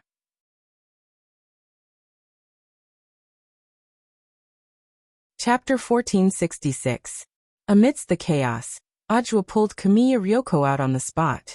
She was a little frightened by Ajwa's behavior. Ever since their first face-to-face encounter in the headmaster's office at number 60 high school, Ryoko Kamiya knew that this was a calm old swindler. Even now, the old liar's expression and pulse had not fluctuated in the slightest. She didn't know how Ajwa could remain so calm and collected. If one thought about it carefully, things like heartbeat, pulse, and expression could be concealed with some technical means. At least for now, the sweat in Ajwa's palms told Kamiya Yoshiko. This time, the old liar seemed to be honest for once. You're hurting me. Can't you loosen up a little? Kamiya Ryoko mumbled softly behind Ajwa as he dragged her for a long distance. It was Ajwa's first time hearing Jiogong, who had always been strong, actually act like a spoiled child. Is this a request? Ajwa couldn't help smiling. Heh, we were only forced to cooperate. Ryoko Kamiya snorted and said, My hands have been stained by you. I don't know how much hand sanitizer I need to use to wash away your filth, you old liar. Old liar was Ryoko Kamiya's honorific for Ajwa. After hearing this, Ajwa actually didn't feel much about it. He didn't even feel uncomfortable. Because what Kamiya Ryoko said was indeed the truth. Sorry, it was an emergency just now. I didn't have time to explain to you. He loosened his grip and continued to pull Kamiya Ryoko forward. The two of them stood side by side and looked like a couple. Many people on the ancient street looked in their direction. It seemed that some people were talking about them. This was too shameful. Ryoko pulled her cloak down a little. Never in her wildest dreams did she expect that she and the old liar beside her would be misunderstood by others. What a disgrace. Where are you taking me? Ryoko Kamiya asked. Let's go to an open space first. I remember there's a Taoist temple up ahead, said Ajwa. Why go there? There are many people on the street. Even if they followed us all the way, I'm afraid they won't be able to find a good opportunity to strike. It's easier to lure the wolf into the trap by choosing an open space. The Taoist temple on the ancient street was a famous holy place for praying. However, the opening time of the Taoist temple was in the afternoon, so it was guaranteed that no one would enter at this time. The owner of the Taoist temple and Ajwa were also friends, and he had basically already greeted all his friends before coming here. Are you so sure that these people from the Q family are going to harm me? Ryoko Q asked. 100%. Ajwa nodded. After all, this was Shifu Wangling's judgment. So how many people know that you're here? With one hand in Ajwa's, Ryoko pinched her chin with the other and sank into thought. Apart from my female bodyguard, there shouldn't be anyone else who knows. Oh, that's right, there's also Dr. Okawa. Dr. Day? His name is Kimura Daikawa. This is my private doctor, Ryoko said. Because I was under the influence of a hallucinogen. He diagnosed me and accidentally overheard that I was going to the old street. Ajwa nodded thoughtfully. This Kimura Daikawa seemed to be a great suspect. But he didn't have any direct evidence at the moment. In fact, Ryoko was a little unhappy when she heard Ajwa's question. You make it sound like there's a mole in our Q family. Isn't that the case? Ajwa replied. Ryoko snorted again. The people I brought with me this time were all carefully selected. They wouldn't betray me so easily. Do you think everyone is an old liar like you? We'll find out later whether or not there's a betrayal. Ajwa smiled and didn't continue arguing with the girl. Because facts spoke louder than words. At that moment, the two of them could already see the plain and unadorned Taoist temple built on the hillside of the old street several hundred meters up the slope in front of them. One last question. At that moment, Ajwa asked, did you send the female ghost in the TV yesterday? Ajahn had actually been discovered? Hearing Ajwa's question, Ryoko's heart suddenly thumped. She hadn't expected this old liar to be so capable, and immediately sneered. So what if I am? You actually sent a female ghost to spy on my life. Don't tell me you like me? Ajwa laughed. Who likes you? Ryoko blushed at the question, and it wasn't clear whether she was angry or shy. Ajwa felt that it wasn't easy to tell if Ryoko was blushing. Because most of the time, this hot-tempered and Sundara Missy's blushing usually meant that she was angry. I was spying on you. To collect evidence of your deception. Ryoko repeatedly explained why she had sent the female ghost, which was very much like a cover-up. She was like a hedgehog with its hair blown up, or a small porcupine. She assumed a super fierce posture. But in Ajwa's eyes, for some reason, he felt that Ryoko was a little cute. But now wasn't the time to tease the girl. Ajwa could only apologize. It was just a joke. Don't take it to heart. Of course I know that classmate Ryoko is a righteous anti-counterfeiter. That's more like it. Sure enough, Ryoko's mood calmed down a lot when she said this. He was worried that if he continued to tease her, she would really explode, which wouldn't be good for the current situation. The two of them walked up to the door of the Taoist temple, which was actually open. Because they had been notified in advance, the head of the temple hadn't bolted it. According to Ajwa's initial plan, he had planned to go to the Taoist temple and confess to the old locust tree covered in red ribbons. He had even thought of what he would write on the red ribbons in advance. According to the original plan, Audiobook knew that Ryoko would tail him. Thus, she would definitely see the words, Ryoko, I like you written on the red ribbons. Then, he just needed to quietly hide on one side and wait for the hidden camera, which he had prepared beforehand, to record the girl's reaction. But now, the plan couldn't keep up with the changes. His wish had come to nothing. In any case, as long as Ryoko was still at number 60 high, he would have plenty of time to tease this girl. He wasn't in a hurry. Outside the Taoist temple, Audiobook led Ryoko inside.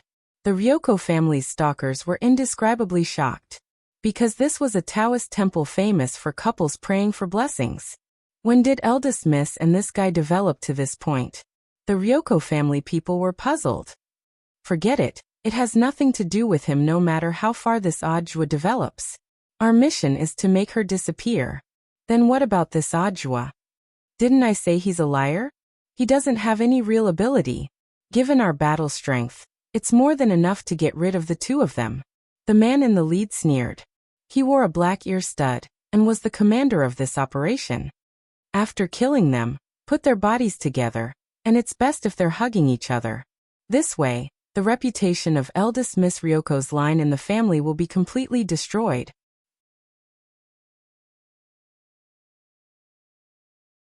Chapter 1467. Audiobook and Kimiya Ryoko hid under the altar table in the Taoist temple. It's so crowded. Who wants to hide in there with a liar like you? Despite her words, Kimiya Ryoko still obediently crawled in. The space under the table was relatively small, and Audiobook had no intention of offending the girl.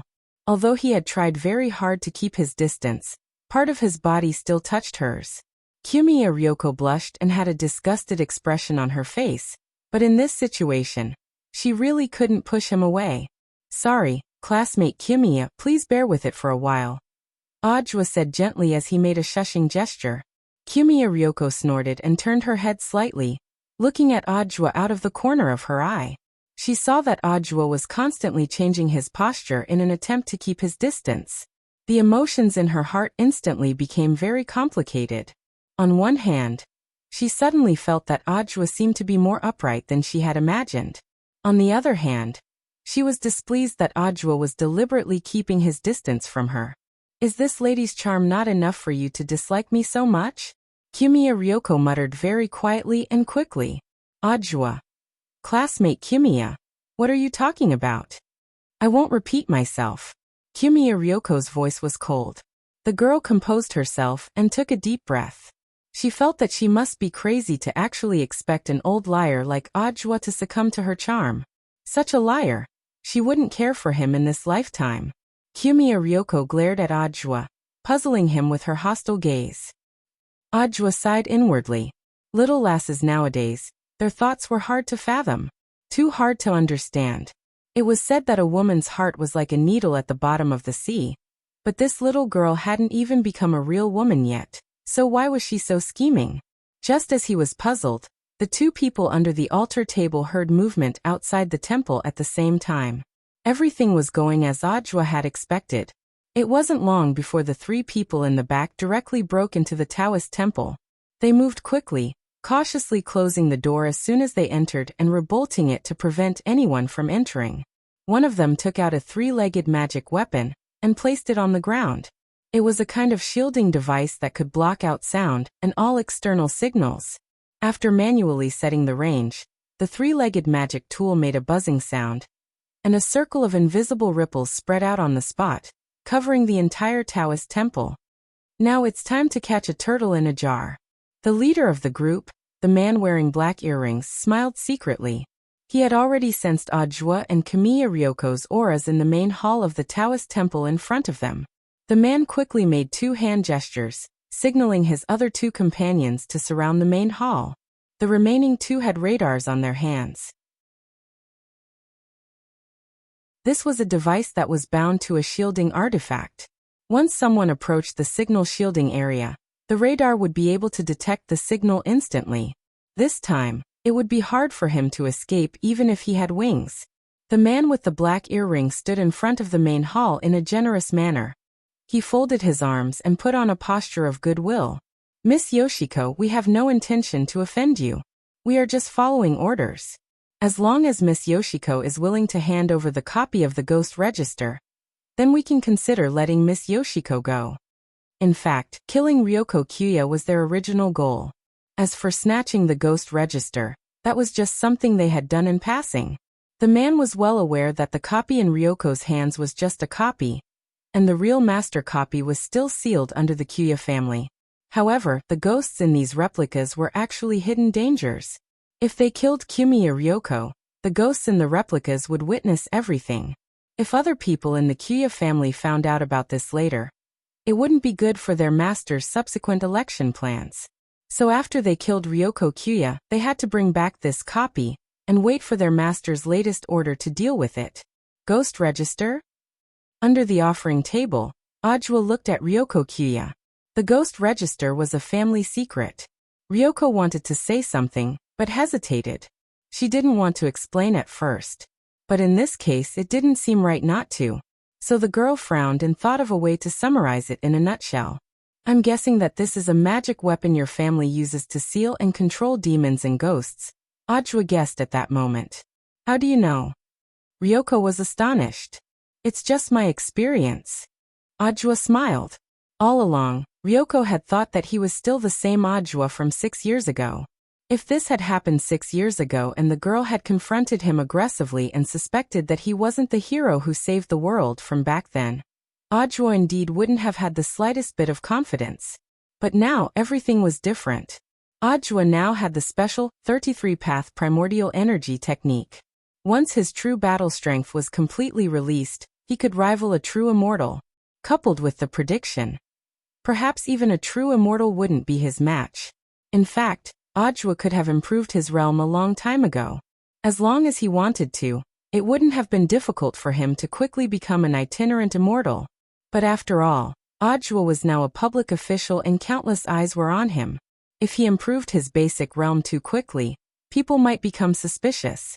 In any case, the basic realm wasn't important to Ajua. His battle strength had already surpassed that of a regular cultivator on Earth. On the contrary, his current basic realm gave him an excellent cover. Like the 3 people outside the Taoist temple, they had always thought that he only had the battle strength of a golden core cultivator.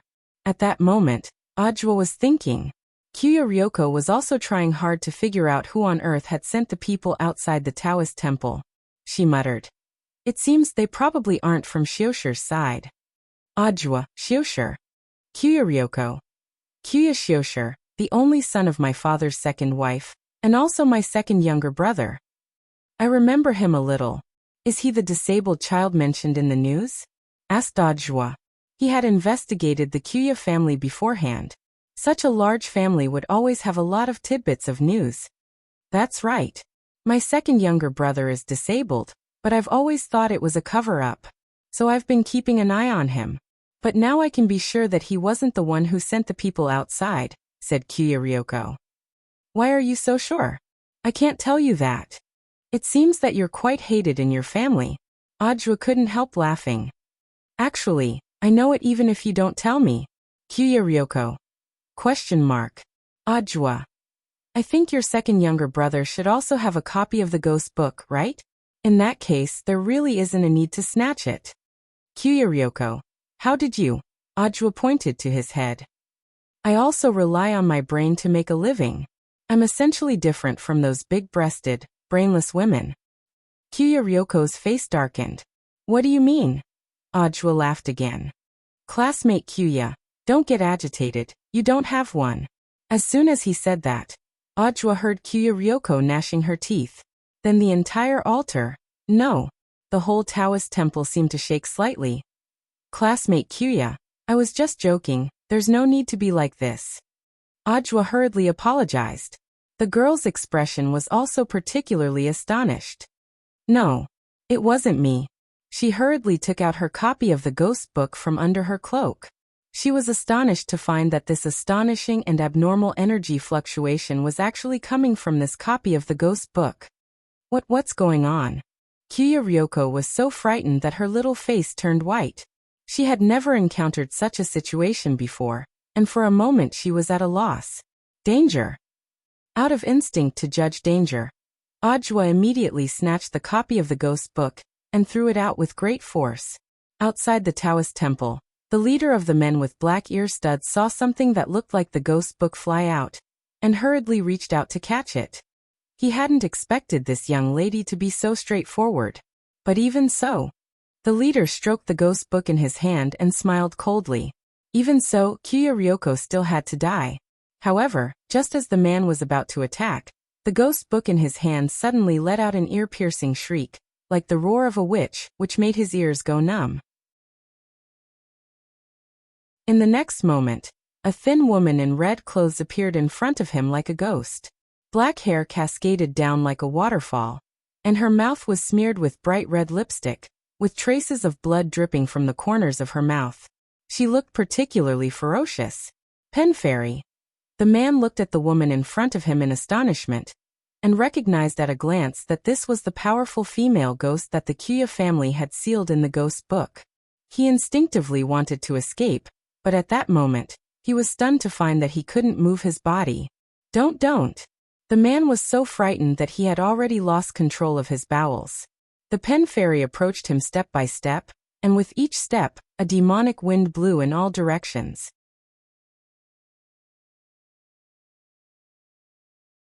Chapter 1468. Devouring life force was the Pen Fairy's ability.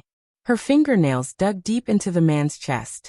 Meanwhile, the man's body was like a punctured balloon, shriveling at a speed visible to the naked eye. The remaining two men were standing elsewhere, but they found that they couldn't move either. The Pen Fairy's resentment was so strong that it created a suffocating pressure. Kiyomiya Ryoko looked at this scene in shock. The ghost record replica was actually going berserk.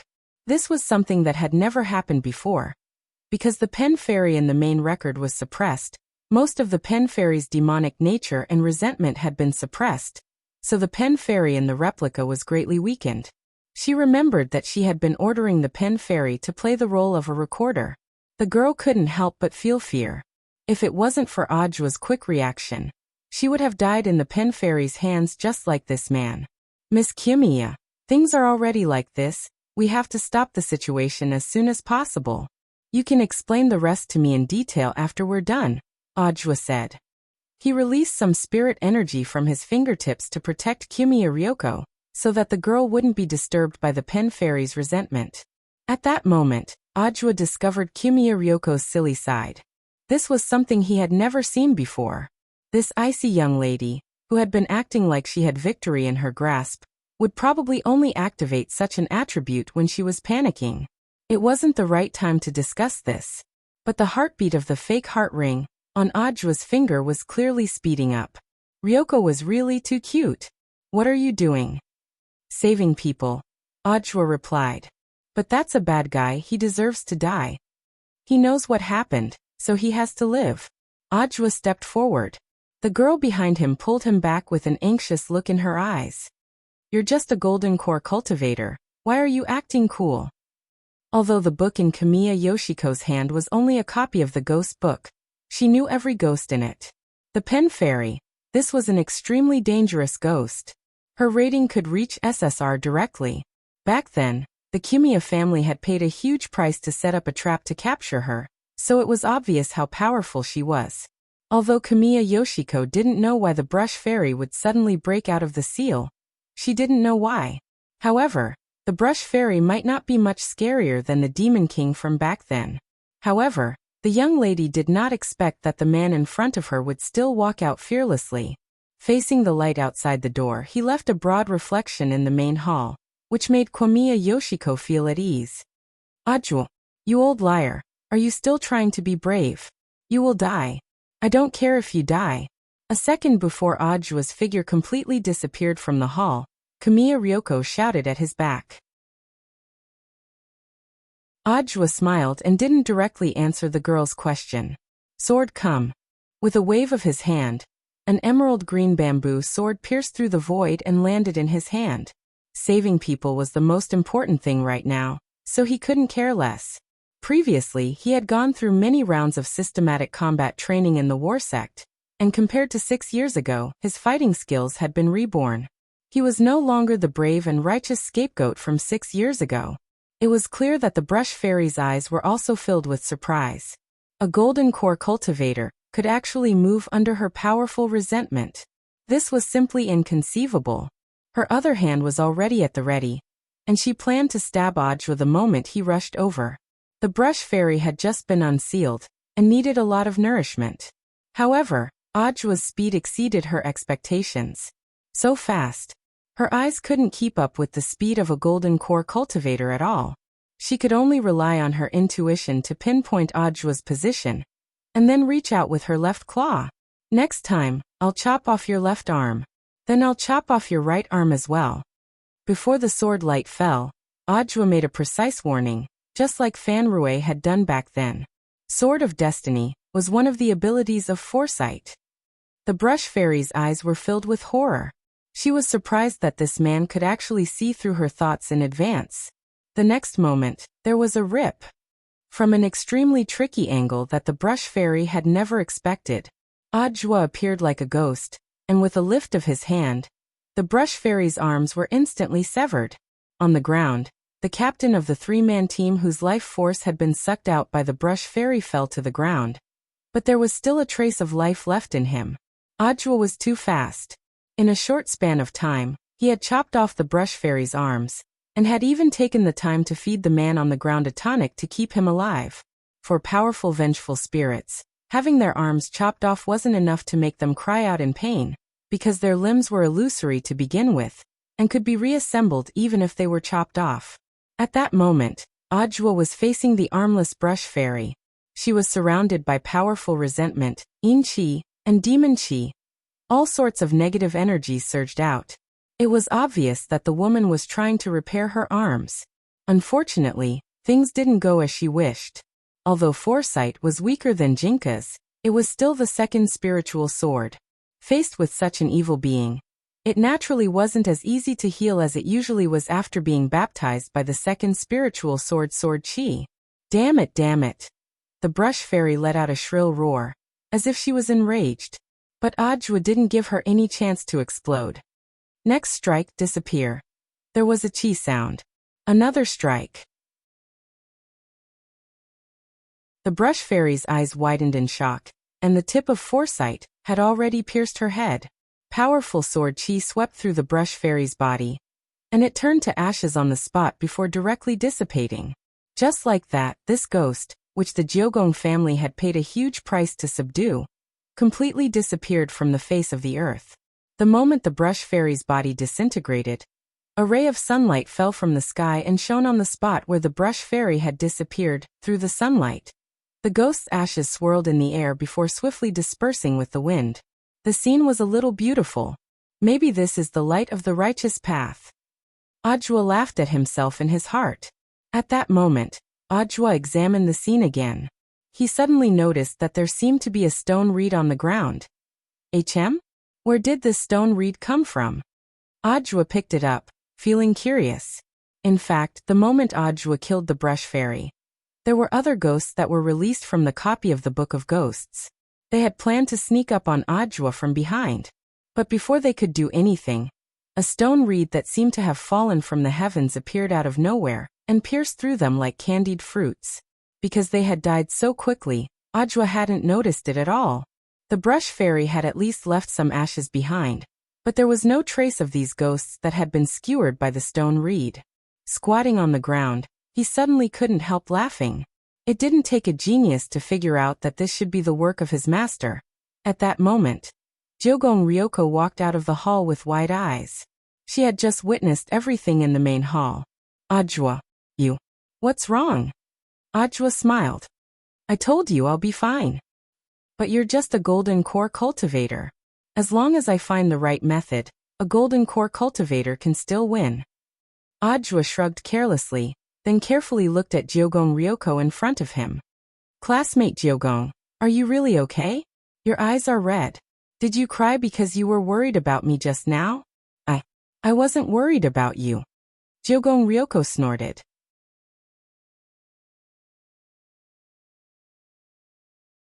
Chapter 1469. That was what she said, but when Ryoko saw Ajwa rise to the challenge, she couldn't help but smile.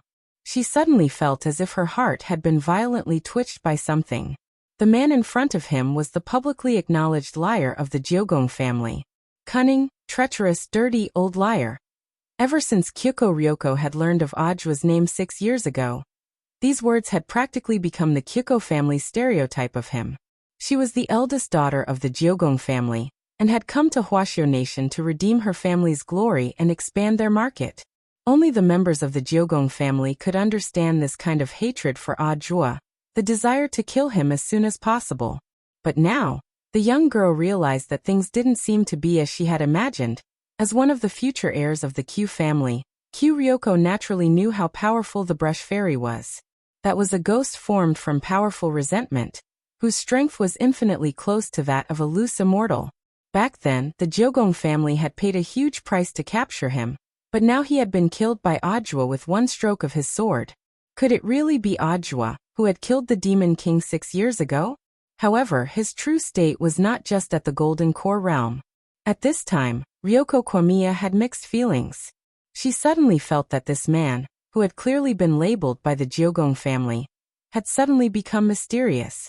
But now was not the time to talk about this. Ajwa was just an external problem for the Jeogong family. Ryoko Kamiya had come to Hwasyo Nation this time to solve an external problem. In the end, not only was the external problem not solved, but the internal problem was also not solved. It even led to the internal problems of the Jeogong family. Instead, it was Ajwa who laughed at it. At that moment, Ajwa had already caught the other 2 accomplices of the leader. Their faces were deathly pale. Although they weren't injured, the Inchi had entered their bodies, causing them to tremble all over. They originally wanted to seize the opportunity to escape, but in the end, they couldn't even walk. You'd better behave yourselves. Ajwa smiled at the 3 of them. You've seen my strength. Catching you is as easy as flipping my hand. Besides, this is Hwasyo Nation, not Sun Island. Are you really Ajwa? On the ground, the man with the black ear studs gasped for breath. Because Ajwa had acted in time, his life had been saved. If the pill hadn't entered his body in time, the brush fairy would have sucked his life force dry. Asterisk asterisk asterisk. I am Ajwa. He didn't deny his identity. Now that things had come to this, there was no need to keep them in suspense. He laid his cards on the table. Let's save the unnecessary words for later. Now you need to answer classmate Kamiya's questions. Staring at the 3 people, Ajwa gave the interrogation to Kamiya Ryoko. Vigilance and vigilance remained in his eyes. Once these people tried to attack the girl, he would not hesitate to draw his sword. However, based on the current situation, stubbornly resisting was only a small possibility for these 3 people. Ryoko Kwamiya walked over and saw that the other 2 were not injured, but their faces were deathly pale. There was a trace of doubt in his heart. When the brush fairy appeared, they were clearly in the same environment. But why didn't she feel any discomfort? Could it be Ajwa? Ryoko Kamiya was not a fool. She thought of the only possibility, and her cheeks started to heat up again. So as she walked over, she took off her heavy black cloak, intending to cool herself down. The white off-the-shoulder short-sleeved shirt and super short jeans showed off Ryoko's good figure in one glance. Because the cloak was airtight, the girl's short-sleeved shirt was slightly soaked in sweat, and her snow-white bra strap was vaguely visible. Ajwa's eyes went wide as he thought that apart from her Chinibu dark style, this girl actually had this side to her. Perhaps sensing Ajwa's gaze on her, Ryoko hurriedly covered herself and glared at him. Ajwa smiled bitterly and hurriedly took off his suit jacket to put it on the girl. His suit jacket had always been very thin, so it was perfect for her. Who wants to wear your things? The girl's temper still hadn't changed. She said no, but her body was very honest. Ajwa felt that he was getting used to it. She tightened her suit jacket, then stared at the 3 people in front of her. These 3 people could be considered tactful. After the leader recovered his strength, he also got up, and the 3 of them knelt in a neat row in front of Ryoko. First of all, names. Ryoko's voice returned to its icy tone. My name is Masahide Inoue, they call me Brother Wei. The man with the black ear studs said. The 2 on the side are my little brothers, but they actually don't work for the Ryoko family. It's just that I usually call them out when I'm doing things. I also help them get their tattoos. The one on the left is codenamed Maka. The one on the right is called Chives. Ajwa. So you're collectively known as the Aphrodisiac Trio? Don't interrupt. Ryoko Kamiya glanced at Ajwa, then looked down at them. I'll ask you one more time. Which side are you on? Young miss, you know we can't say. Masahide Inoue's expression was bitter. Since I'm from the Ryoko family, I must have been cursed by a ghost. So young miss, you can try to guess. At least you know what's good for you. Ryoko nodded. She believed what Masahide Inoue said. If she betrayed her master like this, it would indeed be risky. But it would be fine as long as she didn't say or write down the names. The safest way was to make a guess. But it actually wasn't that difficult to deduce. In the Ryoko family, how many people would have the guts to directly lay a hand on her? The eldest daughter? Since these 3 people didn't belong to her second younger brother Hideshi Ryoko, then the only one left was, 6th madam, said Ryoko. Masahide Inoue didn't dare speak and just nodded. With a definite answer, Ryoko instantly felt a lot more at ease. Don't worry, it doesn't matter if you don't have the guts to say more now. I'll help you remove the curse when we get back. But in exchange, you have to tell me everything you know. And from today onwards, you have to remember that the 3 of you are already dead, understand? Understood, young miss. Tears welled up in Masahide Inoue's eyes. He had never thought that young miss would actually let bygones be bygones and treat them with kindness. 6th madam. Is she the one your father married last year? Ajwa couldn't help asking at that moment. Yes. Ryoko nodded. She's my father's youngest wife so far. She's also pregnant, and supposedly it's a boy. I see. Ajwa instantly understood. It seems that this 6th madam is quite ambitious. I've long suspected that she came in with a purpose, and I have some evidence. Evidence? Could it be that she's not pregnant at all? Or that the child in her actually isn't your father's? How do you know? When Ryoko and the 3 people on the ground heard this, their eyes widened in shock. Ajwa shrugged. Isn't that what they always do in house-fighting dramas? Ryoko snorted. How only you would know. Actually, I was just testing you to see if you were that smart. Looking at the couple who seemed to be flirting in front of him, Masahide in no way hesitated to speak. Young miss, I actually have a question, but I don't know if I should ask it. Ryoko, speak. Masahide Inoue. Your relationship with Mr. Joie is... The next second, the 2 of them spoke at the same time. Ryoko, he's my senior. Ajwa. She's my girlfriend. Ryoko instantly blushed and glared at Ajwa. Who's your girlfriend? Shameless.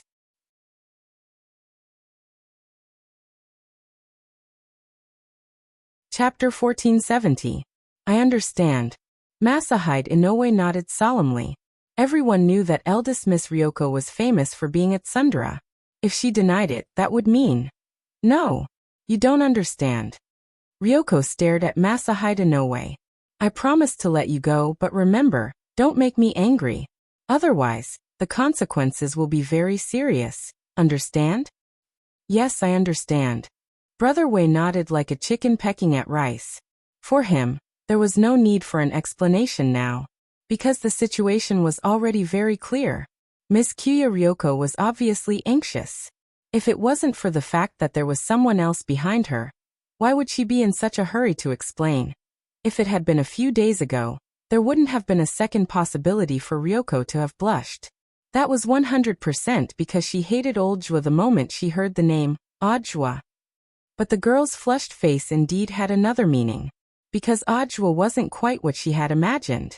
Not only was he not a liar, he was actually a capable man. There was no way he could have cultivated to this level in just 6 years. Thus, Ryoko deduced that Ajwa was definitely faking his golden core stage, and that his real strength was definitely more than that. But so far, Ryoko had yet to find out why Ajwa had hidden his realm. Perhaps he had come with the intention of keeping a low profile from the very beginning, and had just been discovered by accident? And the boy that the Day Wanderer ghost had mentioned was most likely a witness at the scene, so, from the very beginning, Had the entire Jiogong family misunderstood Ajwa?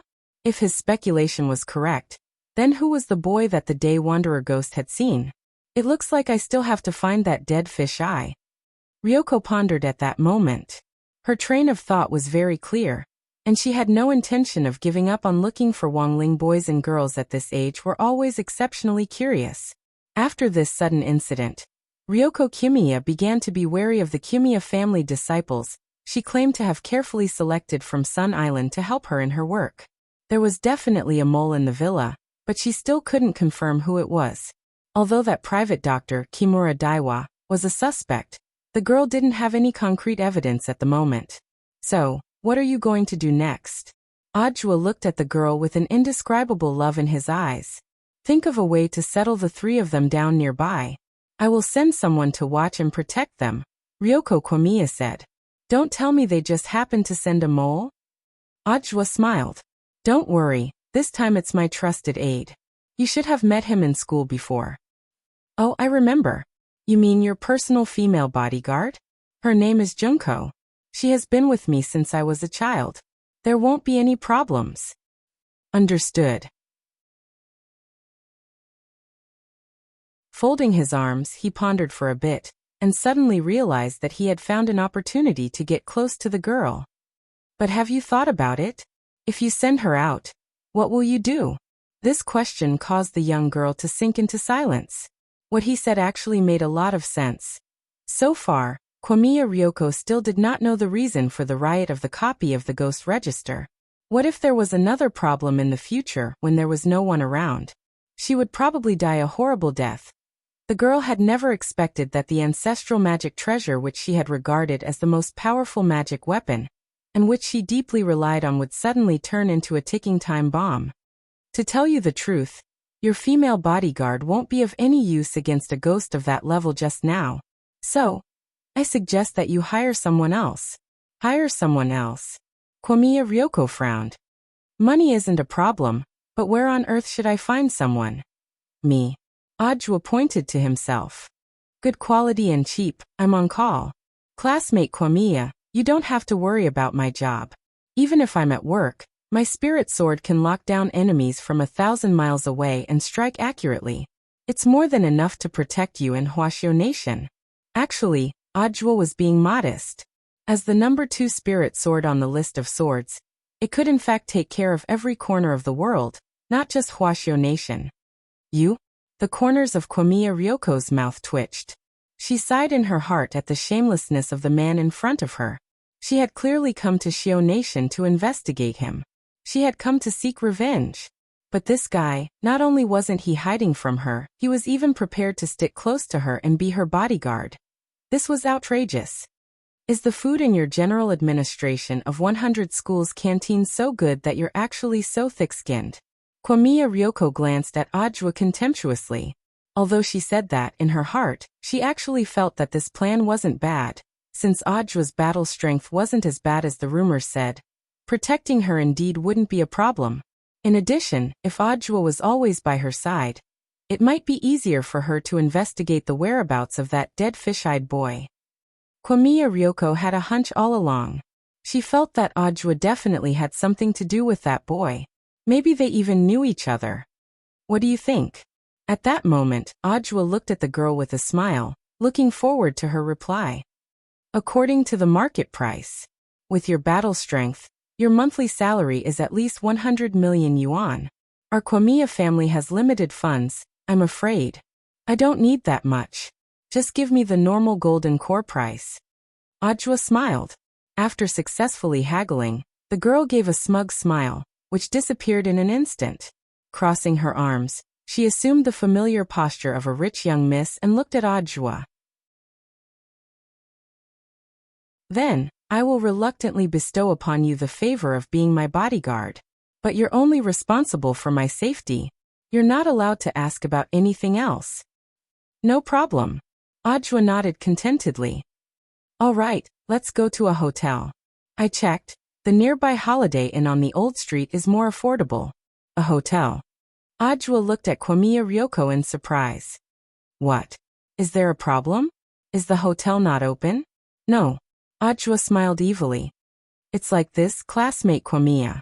I'm only responsible for safety. But if I want to get a room, that's another price. Who wants to get a room with you? I'll never get a room with you in this lifetime. Dream on.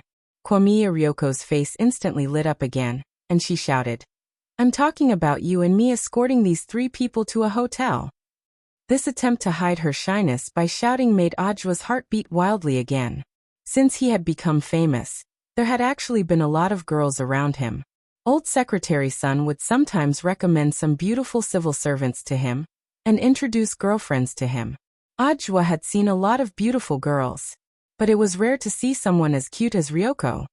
I'm just joking, don't be angry, classmate Kwamiya. Like before, Ajua quickly apologized. Then let's go. This B*TCH was quick to do it, and quick to apologize. Thus, Kwamiya Ryoko wanted to scold him, but couldn't bring herself to do so. But just as they were about to leave the Taoist temple, the girl stopped. Well, I suddenly thought of something. Ajua asked in a soft voice. What is it? Kwamiya Ryoko. I have to block any information about these 3 people. So I can't pay for the hotel room for the time being. Can you pay for it first? I'll add it to your salary when I do the accounting later. Sure. Ajua readily agreed.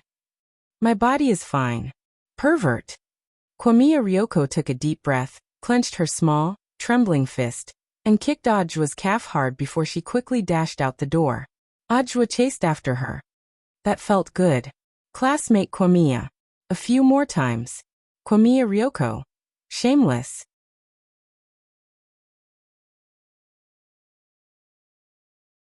Chapter 1471.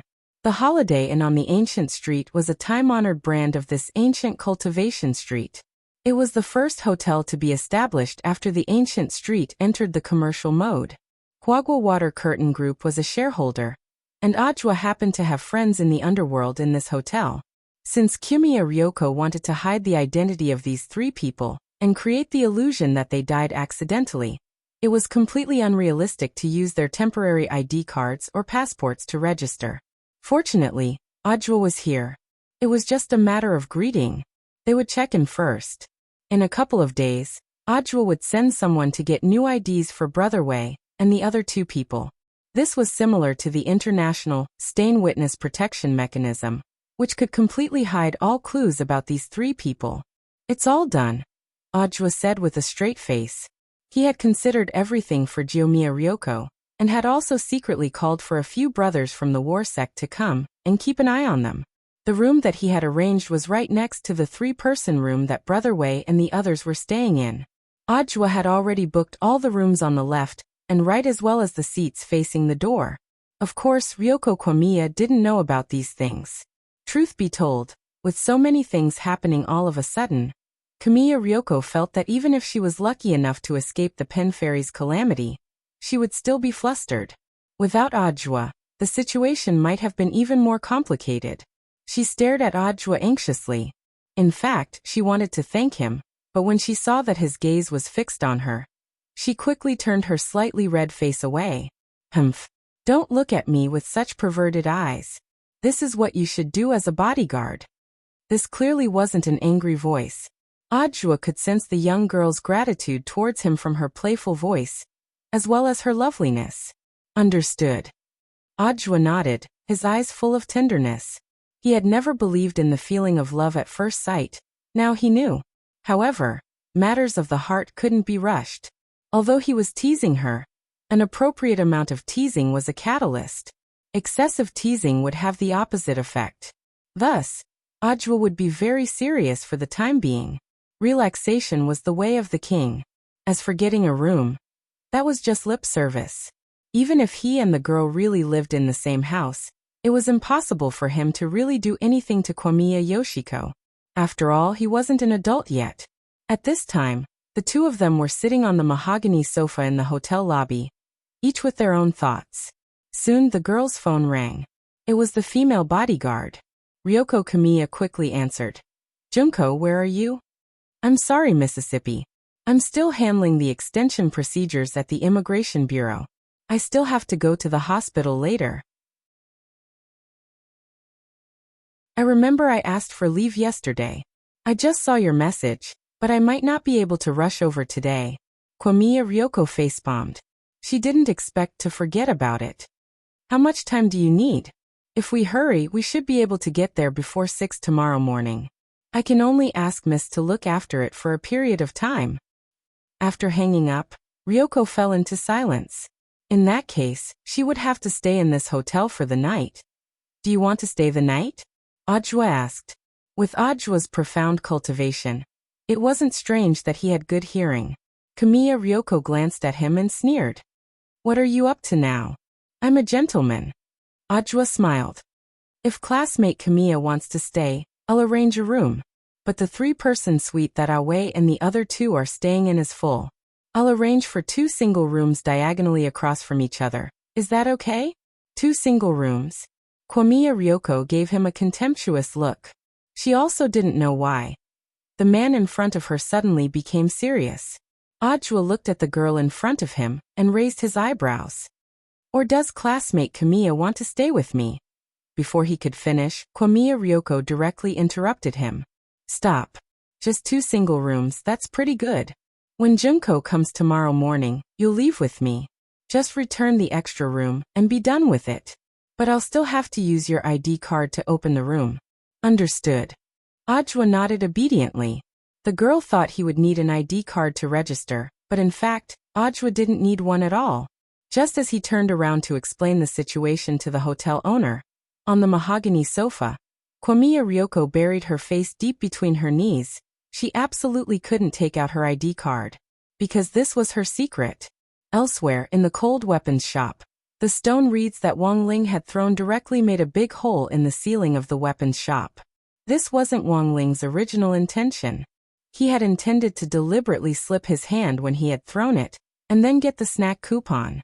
In the end, in the direction he had thrown it, he had happened to see something happening on Audiobook's side, so he had lent a hand in passing. He had used his strength cautiously, afraid that if he used too much force, the stone reeds would fly over his head. Fortunately, the ghosts that had been released from the Jiogong family's ghost chart were strong enough, and they happened to stand in a straight line, forming a resistance that perfectly blocked the subsequent impact of the stone reeds. Wang Ling, you're that awesome? Hirogwa and the others had incredulous expressions on their faces. Very quickly, Audiobook had already sent someone to bring back the stone reeds that he had thrown. As soon as Hirogwa held it, he instantly smiled slightly as he directly sensed that something was wrong. I see. What's going on? Liyue was curious. Hirogwa then tossed the stone reeds to Liyue. Do you want to die? Such a heavy thing. Liyue caught it with both hands, and was astonished to find that the stone reeds were actually as light as a feather in her hands. It was only then that Liyue suddenly realized. A perfect application of the light body spell. I never thought that Wang Ling would use the light body spell in a place like this. Hirogwa laughed. If this spell had been used to change the weight of the stone reeds and make them as light as a feather, then it wouldn't have been strange for them to have flown such a long distance. Even someone at the foundation establishment stage would be able to do it. Of course, it wasn't Wang Ling who had used the light body spell. It was Audiobook who had deduced the stone reeds' origin after seeing them. Then, as Wang Ling's #1 disciple, he had directly cast this spell on the stone reeds without saying a word to help cover for Wang Ling. There was no need for text messaging or long-distance telepathy. This was an invisible tacit understanding between master and disciple. But this counts as cheating. Does it still count? Hirogwa looked at the shop manager at that moment and asked. The shop manager smiled. Of course, he wasn't allowed to use spells. Actually, no matter how bad Wang Ling's results were, he would still be able to qualify for the snack lottery in the end. Because that had been Old Man Sun's plan to begin with. But no one else knew about this. Thus, Lotus Sun hurriedly turned to look at him.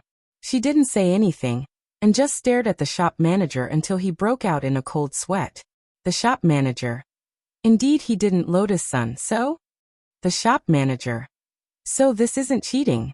It's just the proper use of spells. Lotus Sun continued to stare at him with a smile on her face.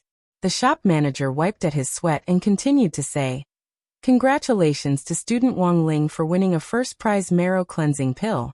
In addition, as a reward for the proper use of spells, student Wang Ling will receive 100 free snack lottery tickets from our shop.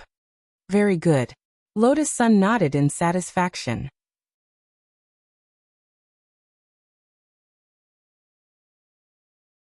Chapter 1472. Having achieved his goal, Wang Ling was in a great mood. Everyone left the cold weapons shop contentedly. Before they left, Lotus Sun gave the shop manager a note. After reading it, the manager hurriedly wiped the cold sweat off his forehead. He hurriedly summoned an employee and passed the note on. Quick, send the message. Do as Miss says and immediately prepare. Miss already figured it out. That's to be expected. Miss is a very smart person, and it'll be a problem if she catches the slightest loophole. On the other side, Wang Ling stared at the jade bottle in his hand in silence. Marrow cleansing pill to him, this thing was actually jelly beans and had no other use. A regular marrow cleansing pill was used to purify the spirit root and keep the meridians in a cultivator's body clean, thereby speeding up cultivation. It had a miraculous effect on the cultivation of cultivators with lower realms.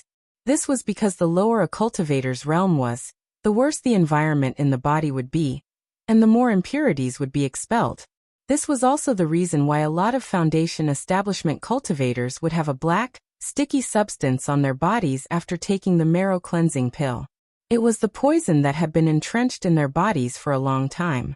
But for Wang Ling, given his constitution, he already couldn't get anything out of it. Instead, this marrow cleansing pill would be of greater help to others. Thus, Wang Ling decided that he would find an opportunity to split this marrow cleansing pill into two and give it to them. After more than half a semester together, Super Chun and Hirogwa had already become Wang Ling's closest friends. It was only natural for him to give them gifts. At that moment, Super Chun and Hirogwa's faces were full of envy. Unfortunately, they didn't know the lightness body technique, so they couldn't throw the stone reeds further. On the way to the flagship store of crispy noodle snacks on the old street, both of them sighed with emotion. Wang Ling was indeed the mascot of their class. He was simply the only koi in the cultivation world. But then again, they did feel that the atmosphere on the old street today was a little strange. But they couldn't pinpoint exactly what was strange about it. No matter where they went, the shop owners and staff would stare at them with smiles on their faces.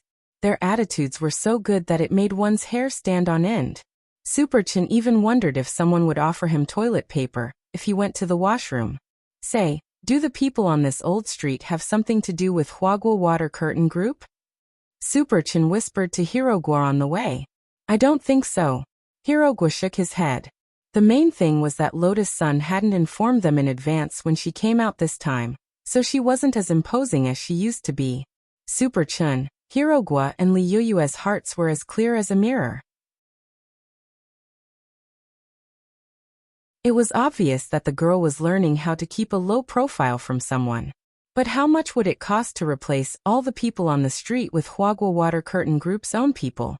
They were going on a low-key trip, and Hirogwa felt that Lotus Sun had no reason to do so.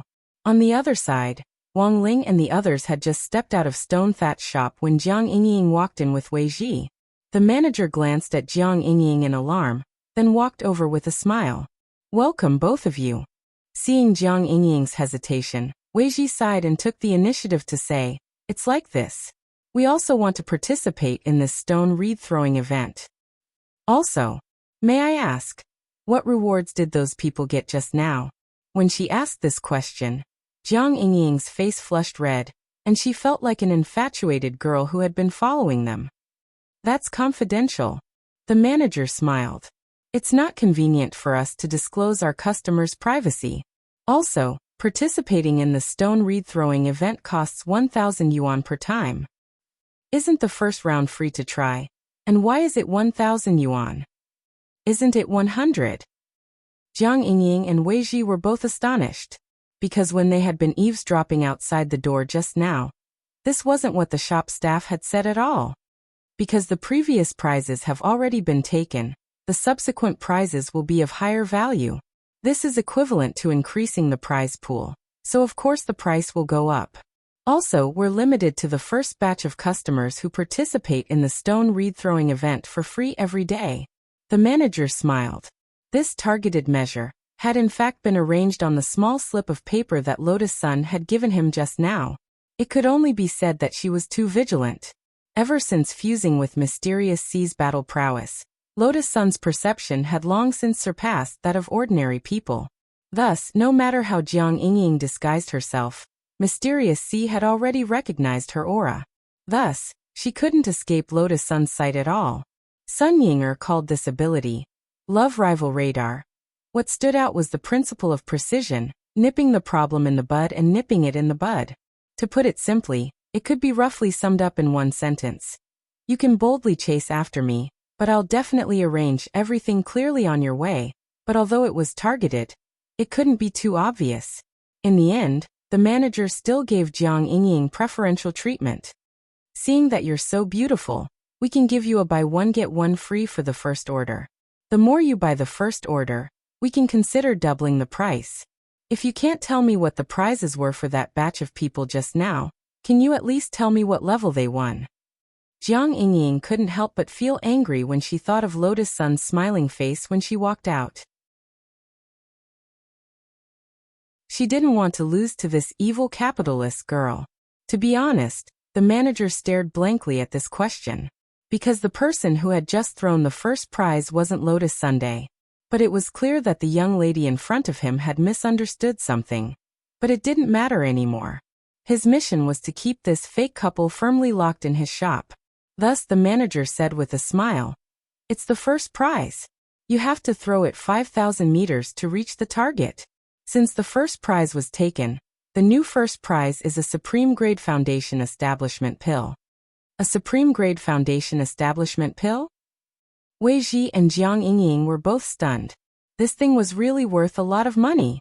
The market value of a high-grade foundation establishment pill was 5 million yuan per pill, which was close to the price of a house. The Supreme Grade Foundation establishment pill would be worth at least double that, going straight to 10 million. This cold weapons shop was indeed abnormal. How could it use such a large prize as a bet? So Wei Ji immediately thought of two possibilities. The first was that the prize might be fake. The second was the business's trick. They would offer a sufficiently attractive prize and then get people to complete the impossible task. Was it really possible to throw the stone reeds 5,000 meters? Yingying, why don't we just forget about it? Wei Ji said very calmly. But Jiang Yingying wouldn't listen to him. I don't want to. 5,000 meters. If she can do it, why can't I? Then the girl stared at the manager with a serious expression. 5,000 meters, right? I'll buy it 30 times first. 30 times, that was 30,000 yuan. For a girl with a small amount of savings, this was definitely a huge sum of money. But Jiang Yingying felt that she could break even. If the first round was doubled, then she would have 60 chances. It was just 5,000 meters. If Lotus Sun could do it, so could she. As long as she got this Supreme Grade Foundation Establishment Pill, she would be able to make a comeback. Very well, miss, thank you for your patronage. The manager smiled. After completing the payment process, he took the initiative to take a stone reeds and put them in Jiang Yingying's hands. The moment the stone reeds entered her hands, they felt a heavy weight. Jiang Yingying felt like she almost knelt down on the spot. Why were these stone reeds so heavy? You're tuning in to the Echoes of the Heart YouTube channel. Don't forget to subscribe and join us on this journey to catch the most captivating stories.